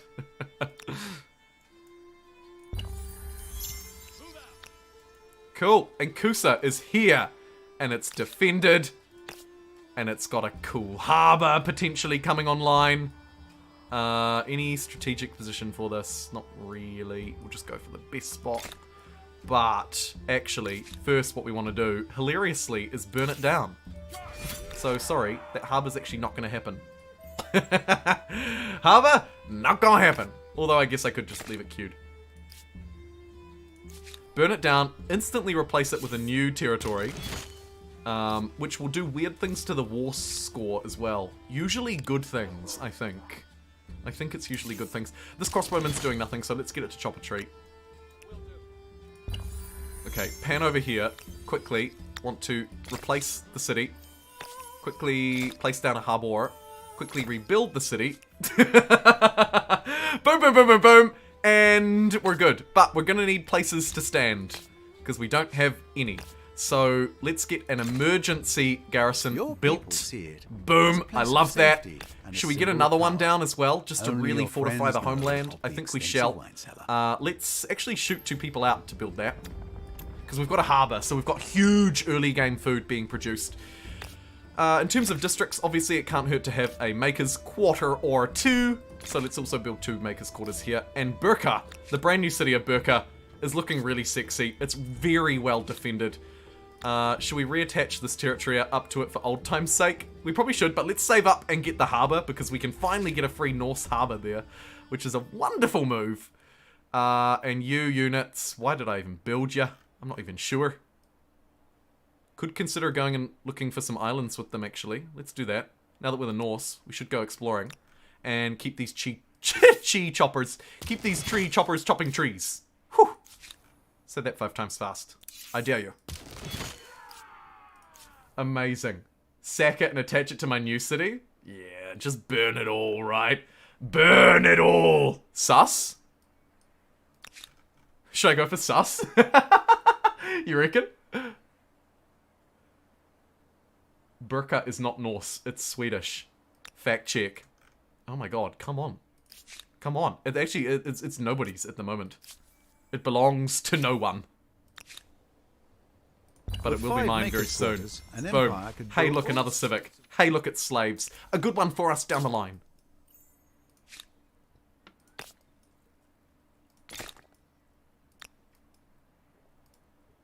Oh, shoot. I didn't get the attach off in time. Really annoying because it would have given us extra peasants. Now we're going to have to defend the stupid city again. Have you come to shame yourself once more? My people bleed.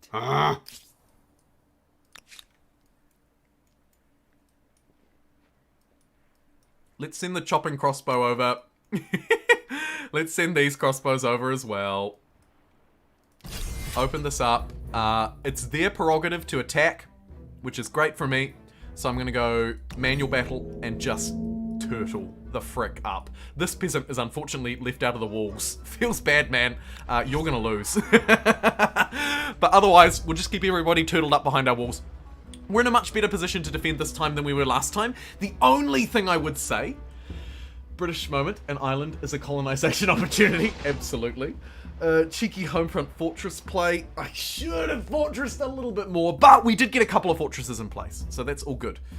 Fighting out of these walls is our dream. We really wanted more crossbows so we could shoot their units as they sailed over, though. That's the thing that I'm feeling a little bit disappointed about. Gonna put my strongest unit at the front line. Naturally. Keep the peasants at the back. An option would have been to block all the coastal tiles as well. I actually didn't think about that. Could have been a mood. Although arguably maybe not super necessary right now. This dude can reinforce and reinforce its shell. I also believe it will probably be able to get over here quicker than they can. So hopefully it makes it in time. Let's see. Either way, we use our crossbows to sink any units in the ocean. Always. Huck, thank you for hiding Hillary Oliver. Gotta go between here and Twitch. Yeah, I'm watching as well. Almost 100 likes. Yes, Hoffmeister. We are at 93 likes on YouTube. Still got 70 people watching. 30 people on Twitch. We've still got 100 people watching. AI, give Kusa. Jumbo, what's Kusa? Never heard of it. Yeah, this isn't Kusa. Well, what's a Kusa? I'm going to shoot the anti-cav because I think they're the biggest threat. Rather than the horses, because I have anti-cavalry units, so I'm not afraid of some horses.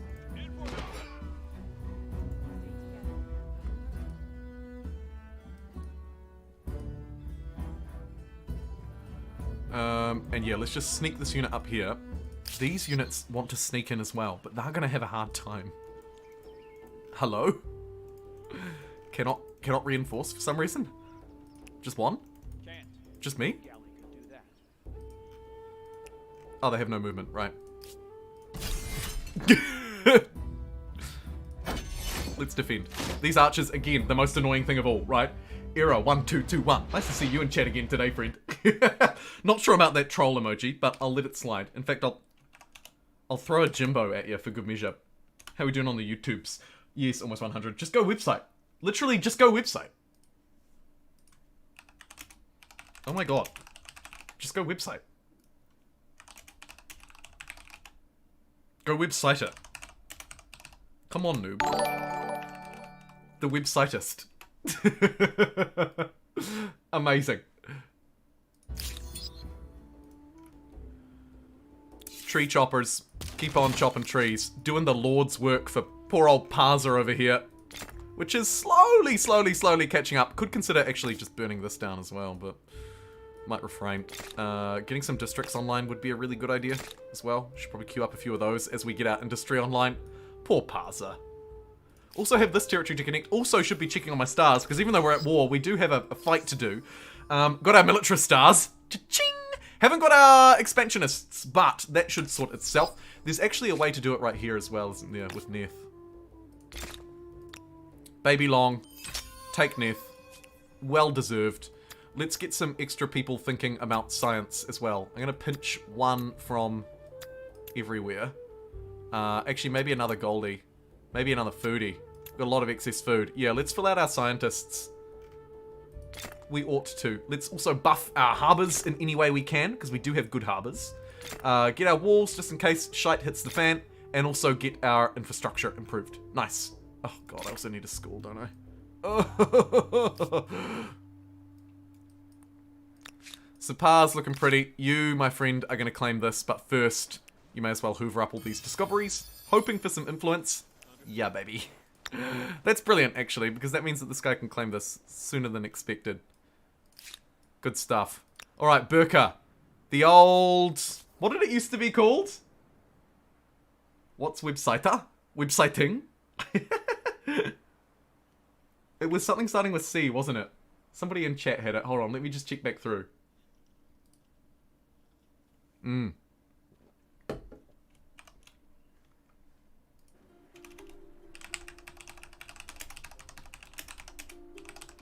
Not gonna fit. Maybe if we just call it not Kusa, they'll be like, oh, well that's not Kusa. So I can't hit that.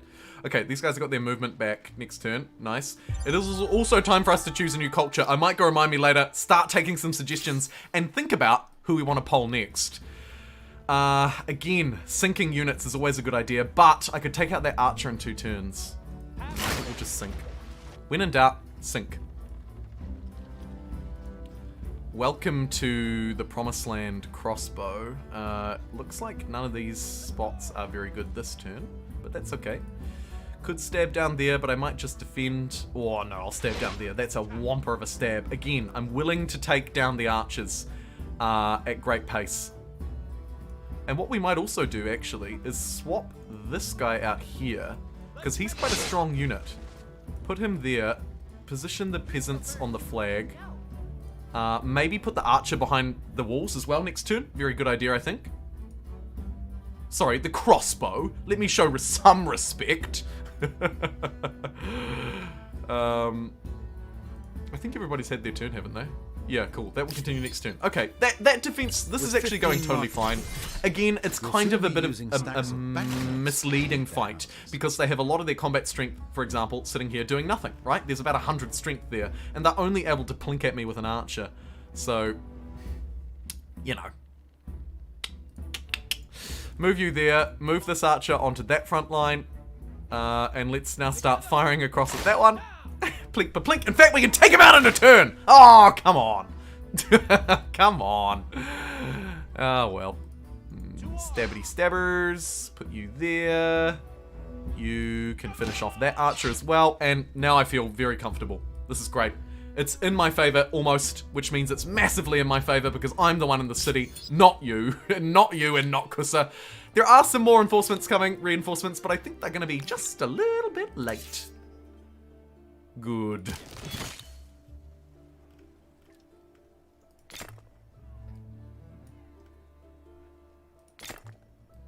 Might buff my harbors and stuff. Can I buy that? No. Could buy the pikemen, but I think that's a waste. We'll just produce that. Very good. Higher army cost. Can I refuse that?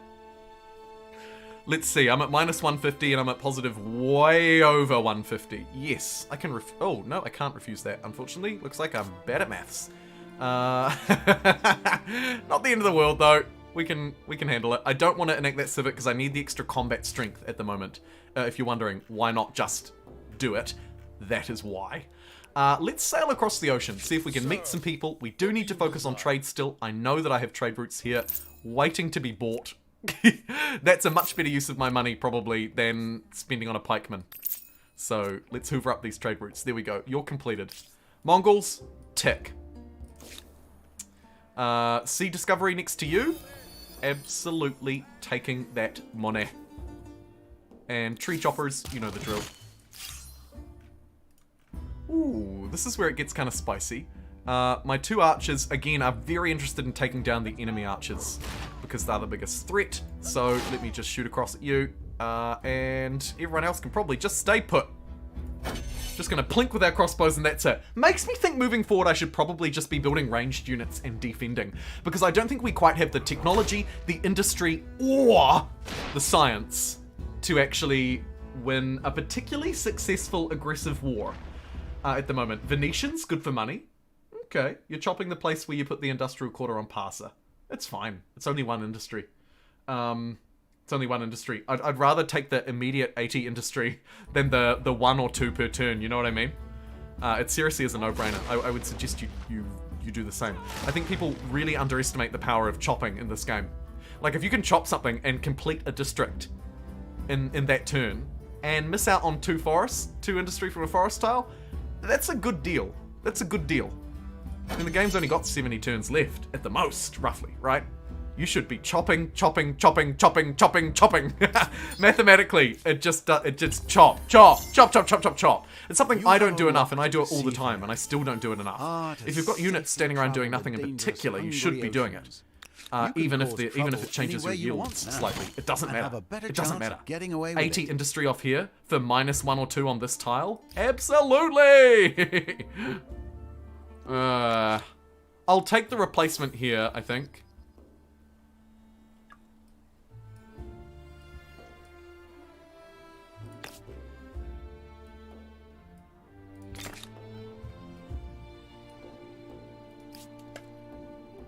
We need an industrialist.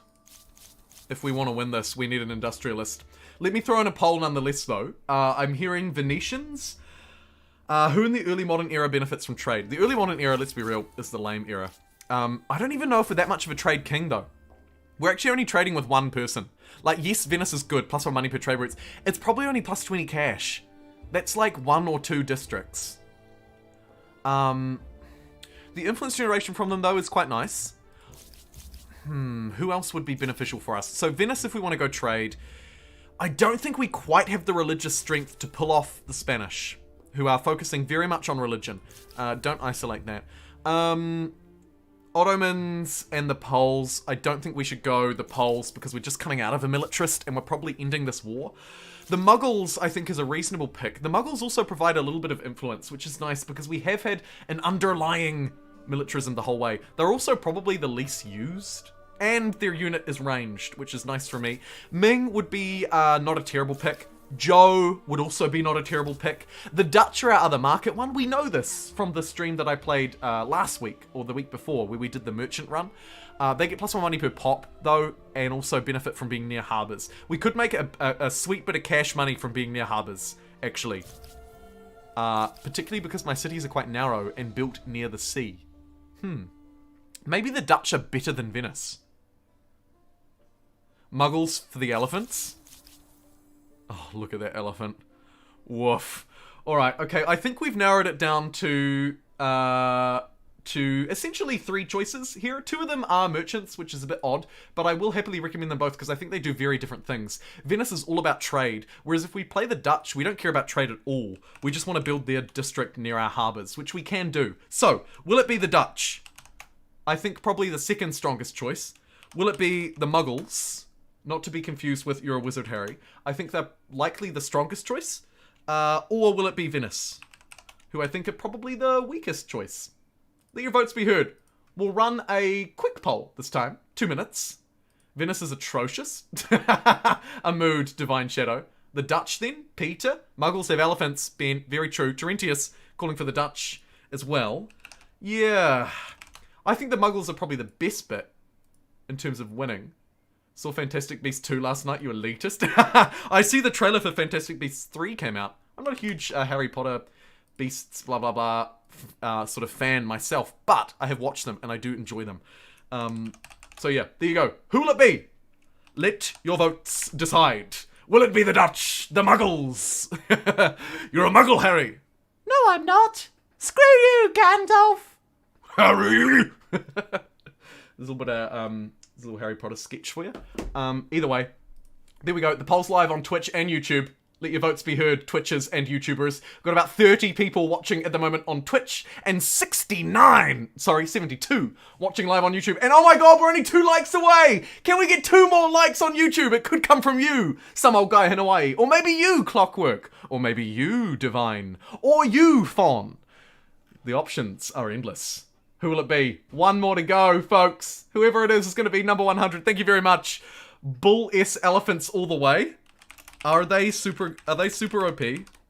Are the elephants super OP? I don't know if I've really even experimented much with them because they take 2 gunpowder and 2 copper. Annoying to build. What do? Move and fire. Can perform a full move after attacking. That's very useful for us because we can move to a good position, fire, and then move back behind our walls. Very useful if we want to be defending moving forward. I like it a lot. And to be fair, the Dutch, I think we can make a lot of money out of the Dutch. Their boat's not great, but it's alright.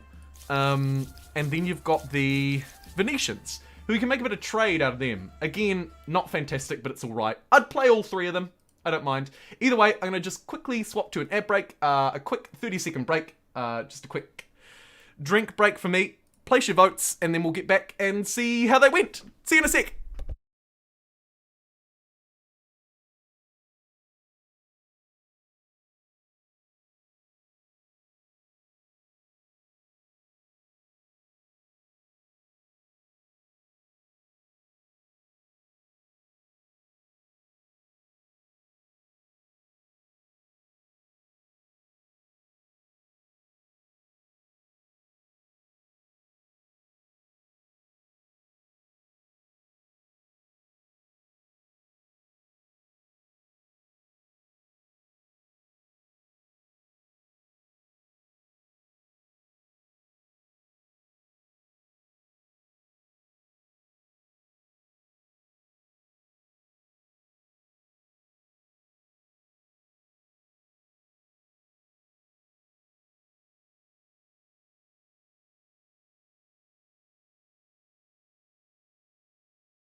Okay, I'm back. How did you go? Cast your votes for true democracy. No poll for us, boys. Sad face. Oh, no, you did get it. Oh, I'm so sorry.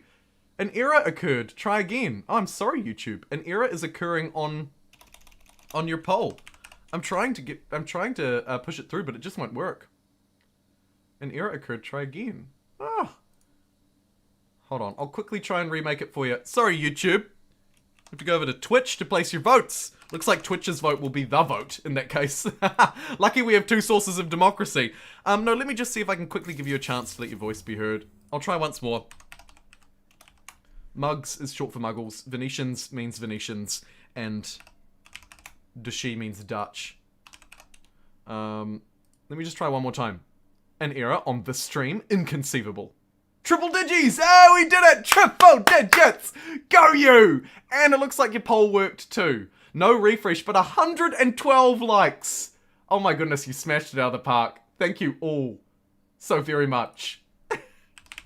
That is amazing. Let's swap back onto the live screen and reflect on the Twitch poll results. Let me go live scene. Hey, Unico, thanks so much for following on Twitch. Really appreciate it, my friend. And also, God Atheist. Thank you as well. I don't think I gave you a shout out. I don't think I gave you a shout out. So, what am I doing? So thank you very much. Also, sorry. Also, Quanks. Hey, thanks, Quanks. Let me move the game around just to show you. Appreciate it. All right, there you go, YouTube. You should be able to just quickly place your vote. The votes on Twitch, for those curious. Let me have a look at the poll results. We had Venice at 47%, the Muggles at 35%, and the Dutch at 18%. So Venice won, interestingly. Really bad pick. Silverquake contributed 600 channel points, and Pressy Wissy contributed 30 bits. Oh, Pressy Wissy! Thank you so much for contributing the 30 bits! You little legend! You little legend! Amazing. Okay, so Venice won over on Twitch. Again, super interesting. It was 47% to 35% for the Muggles, and then 18% for the Dutch. That's not how I thought they would go at all. I actually thought it would be nearly the opposite. But, hey, look, if YouTube decides it as well, I will stick with democracy. So, Twitch voted for Venice. Very good. YouTube, who did you vote for? Sorry you didn't have long, but I'm going to have to end your vote now. Oh my goodness, Ben! With a $10 super chat! Ben! Thank you so much! Ben says... Muggle bribe! Winky face. And lucky for you, Ben, YouTube voted in your favour. 44% for the Muggles, 37% for the Dutch, and 17% for the Venetians. And Ben, I believe your super chat bribe actually pushes us over. Twitch voted for the Venetians, YouTube voted for the Muggles, and super chat voted for the Muggles. So the Muggles it shall be. Should I take them now? I'm really behind.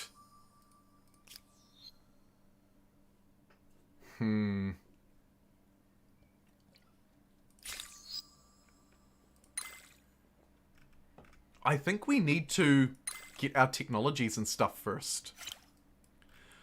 So I think we actually need to end this war first. I would rather spit at your feet.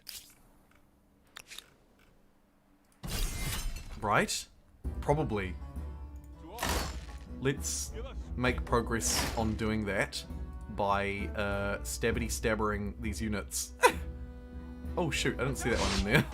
Oh well, that's all good. Fortify, and I'm even going to attack with my peasant. That's how game I'm feeling. Amazing. In that round. They have no hope of winning this fight, obviously, so it's going to be another fight for me.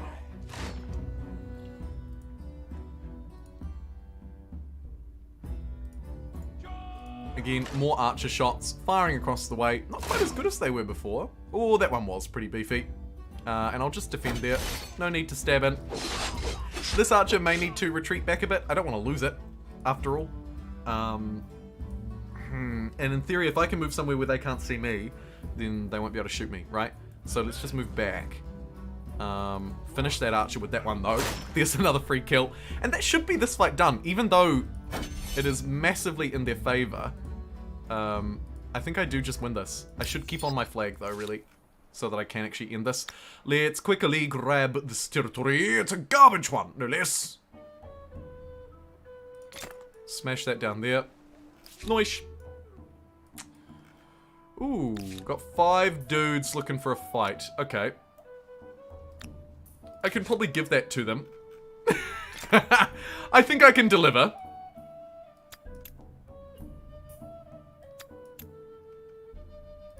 Queue up a couple of crossbows just to be safe. And we should be fine there. How are we doing down here? Whew. Gareth's son? Yes. Science. A science district must go there. And realistically, probably like all around this. This is gonna be Scienceville. Scienceville.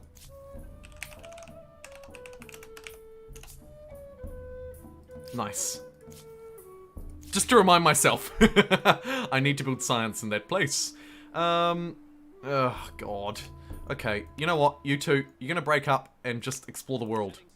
Go, go, go, go, go in your beautiful boats. Let's see if we can find an island somewhere. I mean, honestly, just hoovering up the sea discoveries is probably good enough.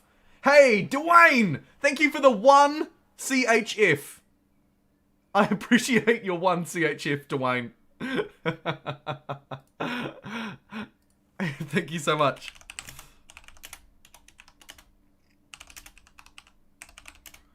Thanks, Ben and Dwayne. I appreciate you very kindly. Very, very kindly. Okay, these sea discoveries, as I say, they're actually worth a lot of money. I should have done that quite a while ago. Those 5 units seem to have just left. That's cool. Could actually reinforce if we need to. Although it doesn't look like we do. Get that peasant onto our flag immediately. And really, we're just waiting. Oh, I can maybe shoot that horse? No, I can't. That's glitched. What if this peasant... What if this archer comes here? Still nothing. It's still too far away. That's okay. There's those 5 units. They could be looking to reinforce, are they? Yeah, they are. Okay, cool. We'll do the same. There's an agrarian star. That's nice. They're just going to keep this fight going. What the heck? So that means that we'll want this archer there, right? You up there. Everyone else is all good. Let's just turtle up. Defend, defend, defend. Reinforce these dudes, and maybe we can get lucky and shoot a couple of crossbows at these units while they're crossing through the river. That is particularly important for us, because great success will be had. Move you there. You can fire. Fantastic. Unfortunately, we can't quite clip any of the others, can we? No. Could move there and shoot that horse. It's actually not a bad hit, even on just that horse. Oh wait, this isn't even a bow. Oh shoot, it's a pikeman. Oh, lucky I moved it there then. Because that's a great attack for that pikeman. Good stuff. Meanwhile, these archers ka-pew, can fire at these units in the water, and I actually think it's worth losing my defended position to step out here and sink that archer in 1. Yeah, baby. And we'll block the coastal tiles. Gonna do something, a very gamer move. Gonna step away from the flag, block the coastal tiles. You can shoot that. What a wonderful way to crush some reinforcements instantly. What a sweeping move that was. How good. How good.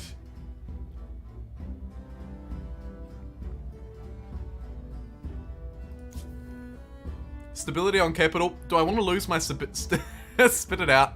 Do I want to lose my stability, my city camp? Probably not.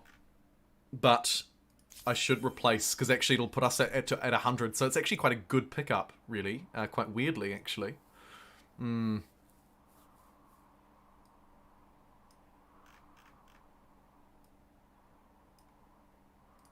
Poor baby Long. It's trying. It really is trying. Let's keep chopping down trees.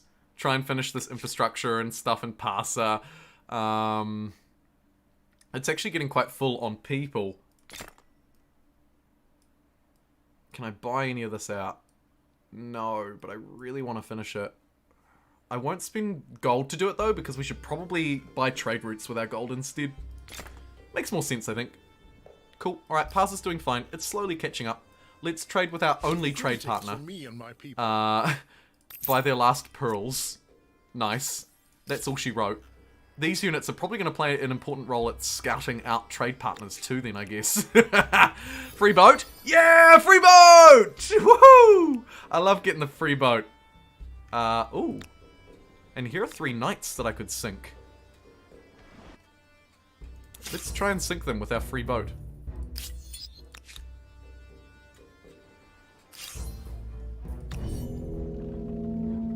Try and block them from getting to that ship. How much damage do we do here? And what does my cog do? Receives less damage from consecutive turns spent in deep water. Targeting units also take damage when they next move. So if I move in here, target that one. That way I can target both of these. I'm just not sure if I want to reinforce this guy. So he's got 27 strength. These knights have 29. The knights would probably kill him in a turn, but actually using him as fodder might not be a terrible idea either. So let's just move there, shoot there, and hopefully just sink these units and work towards our next military staff in the next era. Oh, thank you, Dwayne. I appreciate the kind words. I appreciate the kind words, my friend. 35 people watching on Twitch at the moment. What the heck? And roughly double that on YouTube at 68. It's a pleasure to have you all here at the moment. 100 concurrent viewers across both platforms. So cool to see. Okay, let's sync you with you. Let's shoot you. No, let's move on to the flag, actually. And shoot you out at sea. Yes. Hopefully we don't lose that unit. Nice! Could save this unit here. How much health is it on? 23. Nah.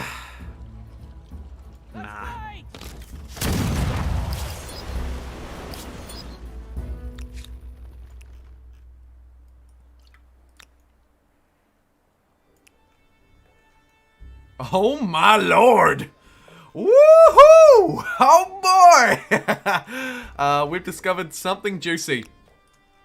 And when I say something juicy, I mean some sort of unclaimed world. Let's encourage people to be defiant through their canvi. Obviously the plural for canvas. And look, it's even got a discovery for me. How good. I'm jumping straight here and claiming this crappy island immediately. I love crappy islands. Yes! Upgrade this immortal to a pikeman.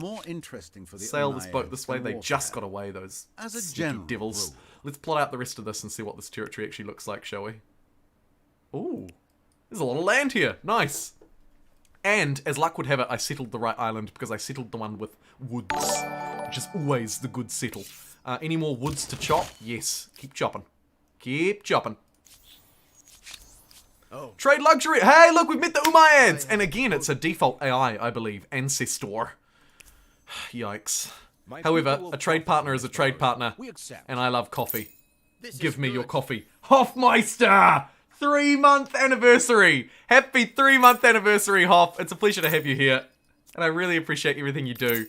Both for the Humankind community and for our community here. I realize there's a strong overlap between those two. Either way, I appreciate it. And thank you very much for being a mini pixel for 3 months. Back to this fight. Sinkity sinkers? Yes. Sink. Move you back onto the flag. Anybody you can hit over there? Nope. And these guys can just get back in and defend these walls, because this doesn't look like there's going to be any more dumb enemies coming over to try and fight me. Stab you. You're out the way. I actually would quite like to get this crossbow over this way, though, because it could be useful. Either way, I think this is kind of just end round. Check that Archer can't shoot anyone, which it can't from any of these. Oh, hold on. Actually, from there, we can hit that horse. I love the new UI. I would never have tried that if it weren't for the new UI. So good. I know it's a small update, and I know it should have happened a long time ago, but it does make a big difference to line of sight combat in particular. Like, I know the December update was small, but very significant. Crappy islands are spamlets. Yes, they are! The spamlets are real. Oh my god, the spamlets. Who have I got here? Another crossbow. Cool. Let's just position them along this coastline in case they want to move for the flag. I could try and bait them to move for the flag by moving off it, maybe? Oh, nah, that's dumb. Let's not do that.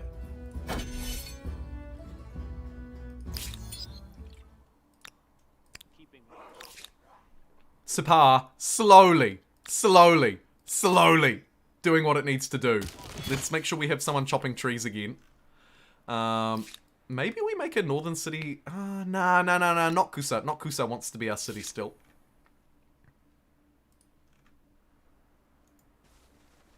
Cool. Alright, how are we ranked? We're ranked 3rd. I just got a trophy. Cut down 30 forests in a single game. Yes! Trophy earned! Okay, we are in 3rd. It's not terrible. We've just grabbed a few stars. Is it time for us to pick up the Muggles? Or do we want to wait? I think we want to wait maybe a bit longer. Early modern, industrial, contemporary, and we're halfway through. Oh my god. We're so behind the player in 1st. Yeah, we have to stay and get some of this fame out of this era. Otherwise, we just lose an opportunity, I think. I think we just lose an opportunity. Sure, I'll replace that. Get the cheaper holy sites. That's fine. I obviously don't want them, but they'll do. Baby Long, I'm going to speed up your progress a bit by just buying a couple of cheap as chips industry buildings here. Cool. And choppity choppers doing the Lord's work. Thank you, peasants. And thank you, deforesting crossbow. Let's grab the discovery and send this unit off and away. So hopefully also take this lane. Look at our insane naval movement, by the way. Aren't the Norse awesome? Aren't they so good? Plus, on research quarter, +1 faith and +1 stability. That would push us towards hardcore faith on all territories. Really, we want the +10 science. Could consider buffing our garrisons and getting the extra strength. Let's do it. Buff garrisons are fantastic, and we have quite a few human of them. beings. Blink. Blink. Interesting that we don't get visibility there, and I don't really want to cross over onto their land. Like, we don't need to. We literally just don't need to. Let's just play this out. Boom. Victory. Not Kusa. Mine. Again. Fantastic. And we got some promotions along the way. Let's get these units, who were very important to winning this fight, over here to where they should be. Let's build more districts that we should be building. Here's looking at you. Science and industry. Scienceville TN. Another one shaping up to be a very powerful little city. And send those crossbows over as well. Could jump out into the ocean and fight them for a free victory. Absolutely. All the war support, the better. Jump back into the city. Nice little bit of militarism gained. In fact, I see another little bit I can get here. Yeah, they're fleeing. You better get out of here, bucko. Maybe we push my keen. I don't know if we have the power to do that. It's much harder to do an aggressive war than it is to do a defensive.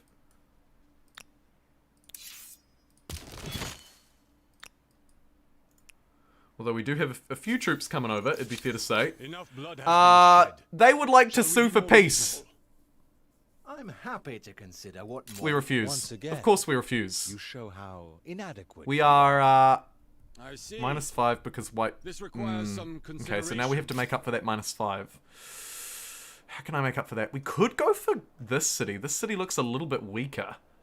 Just in terms of pop, it's only got 8. Although, probably pop numbers don't matter too much either.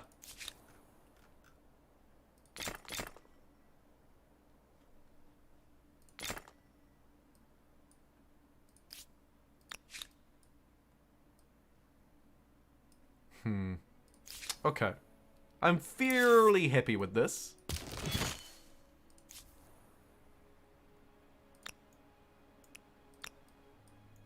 Pop in here for a cheeky explore. Lovely. Lovely.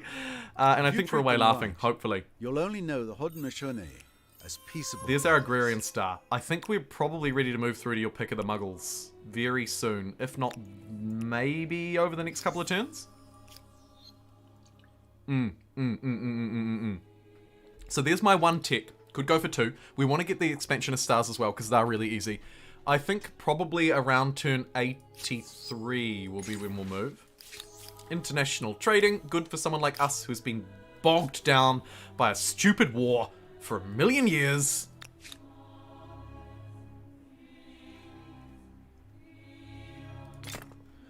All of this basic infrastructure should be bought and completed with the utmost priority, I think. Stability is less important, so I'm going to move the foodie districts ahead. Get that shizer out of the road. These peasants. The peasants are going to literally tour the continent from south to north, chopping down trees as they go. I'm awful. I'm really awful.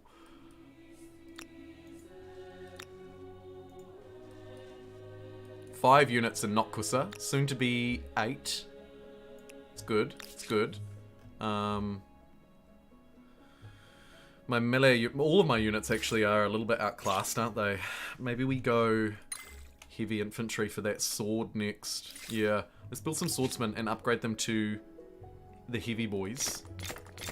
We'll get maybe, I don't know, 3 because they're fairly cheap to build. Yeah, let's go 4. No one ever complained about having a 4th swordsman. Chuck him full-on industry as well. Nice. Nice!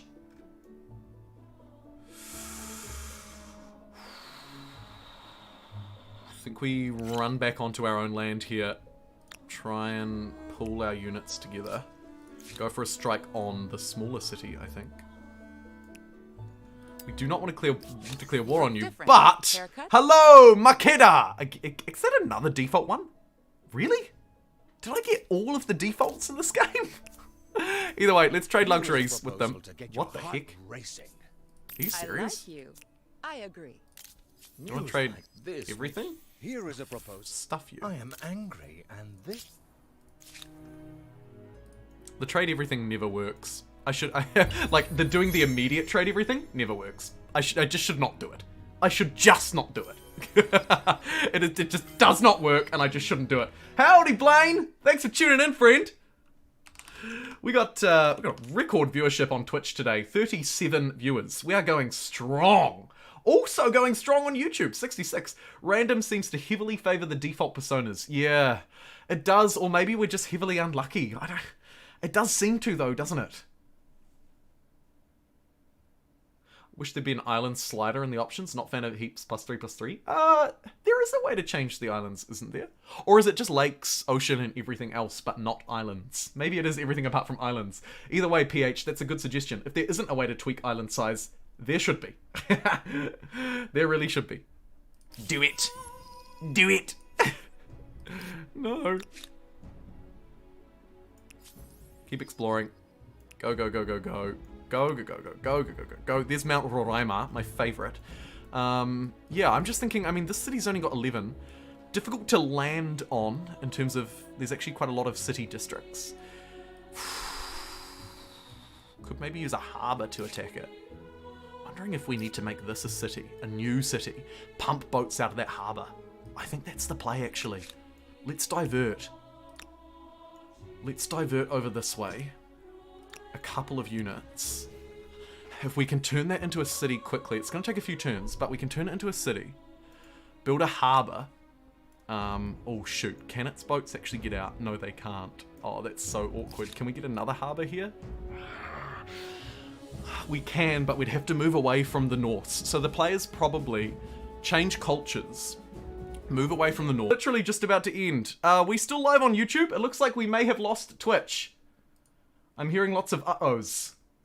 YouTube viewers may have just been lost as well. Either way, I was literally just about to say, time to wrap up. Stream dead on YouTube and lost Twitch. Okay, yikes. Well, I was just wrapping up. So sadly, a rough end, but we will end here. Back tomorrow. Same time. Same place. Same palace. Lol. Hopefully not 35 minutes late. I'm going to try and not lock myself out of my house today. And hopefully we'll be on time. But yeah, as I say, same time tomorrow. Thank you very much for tuning in. Sorry we had a little technical difficulty right at the end. But I also just want to really quickly give a huge shout out to whoever it was who gifted 5 subs on Twitch. I really appreciate that support. I'm just scrolling back through to see if I can make sure that I get the right name. I don't want to give credit to the wrong person. It was you, Cruz. Cruz, thank you for the bits and the subs. Thank you also, Ben, for your super chats. Piotr, Star Heels, Amplitude for the 103 raid party. That is amazing. We were going to do a raid party of our own to end the stream, but sadly, Twitch has died. And maybe YouTube has died too. We all show up late sometimes, it's true. Hoff and Huck, thank you for moderating. As always, you are the best. Thank you for keeping our community safe and, crucially, for building that community. And I'll see you all tomorrow. Again, sorry for the abrupt ending. Tomorrow, we will finish off this game. Thank you very much for watching. I'll see you next time.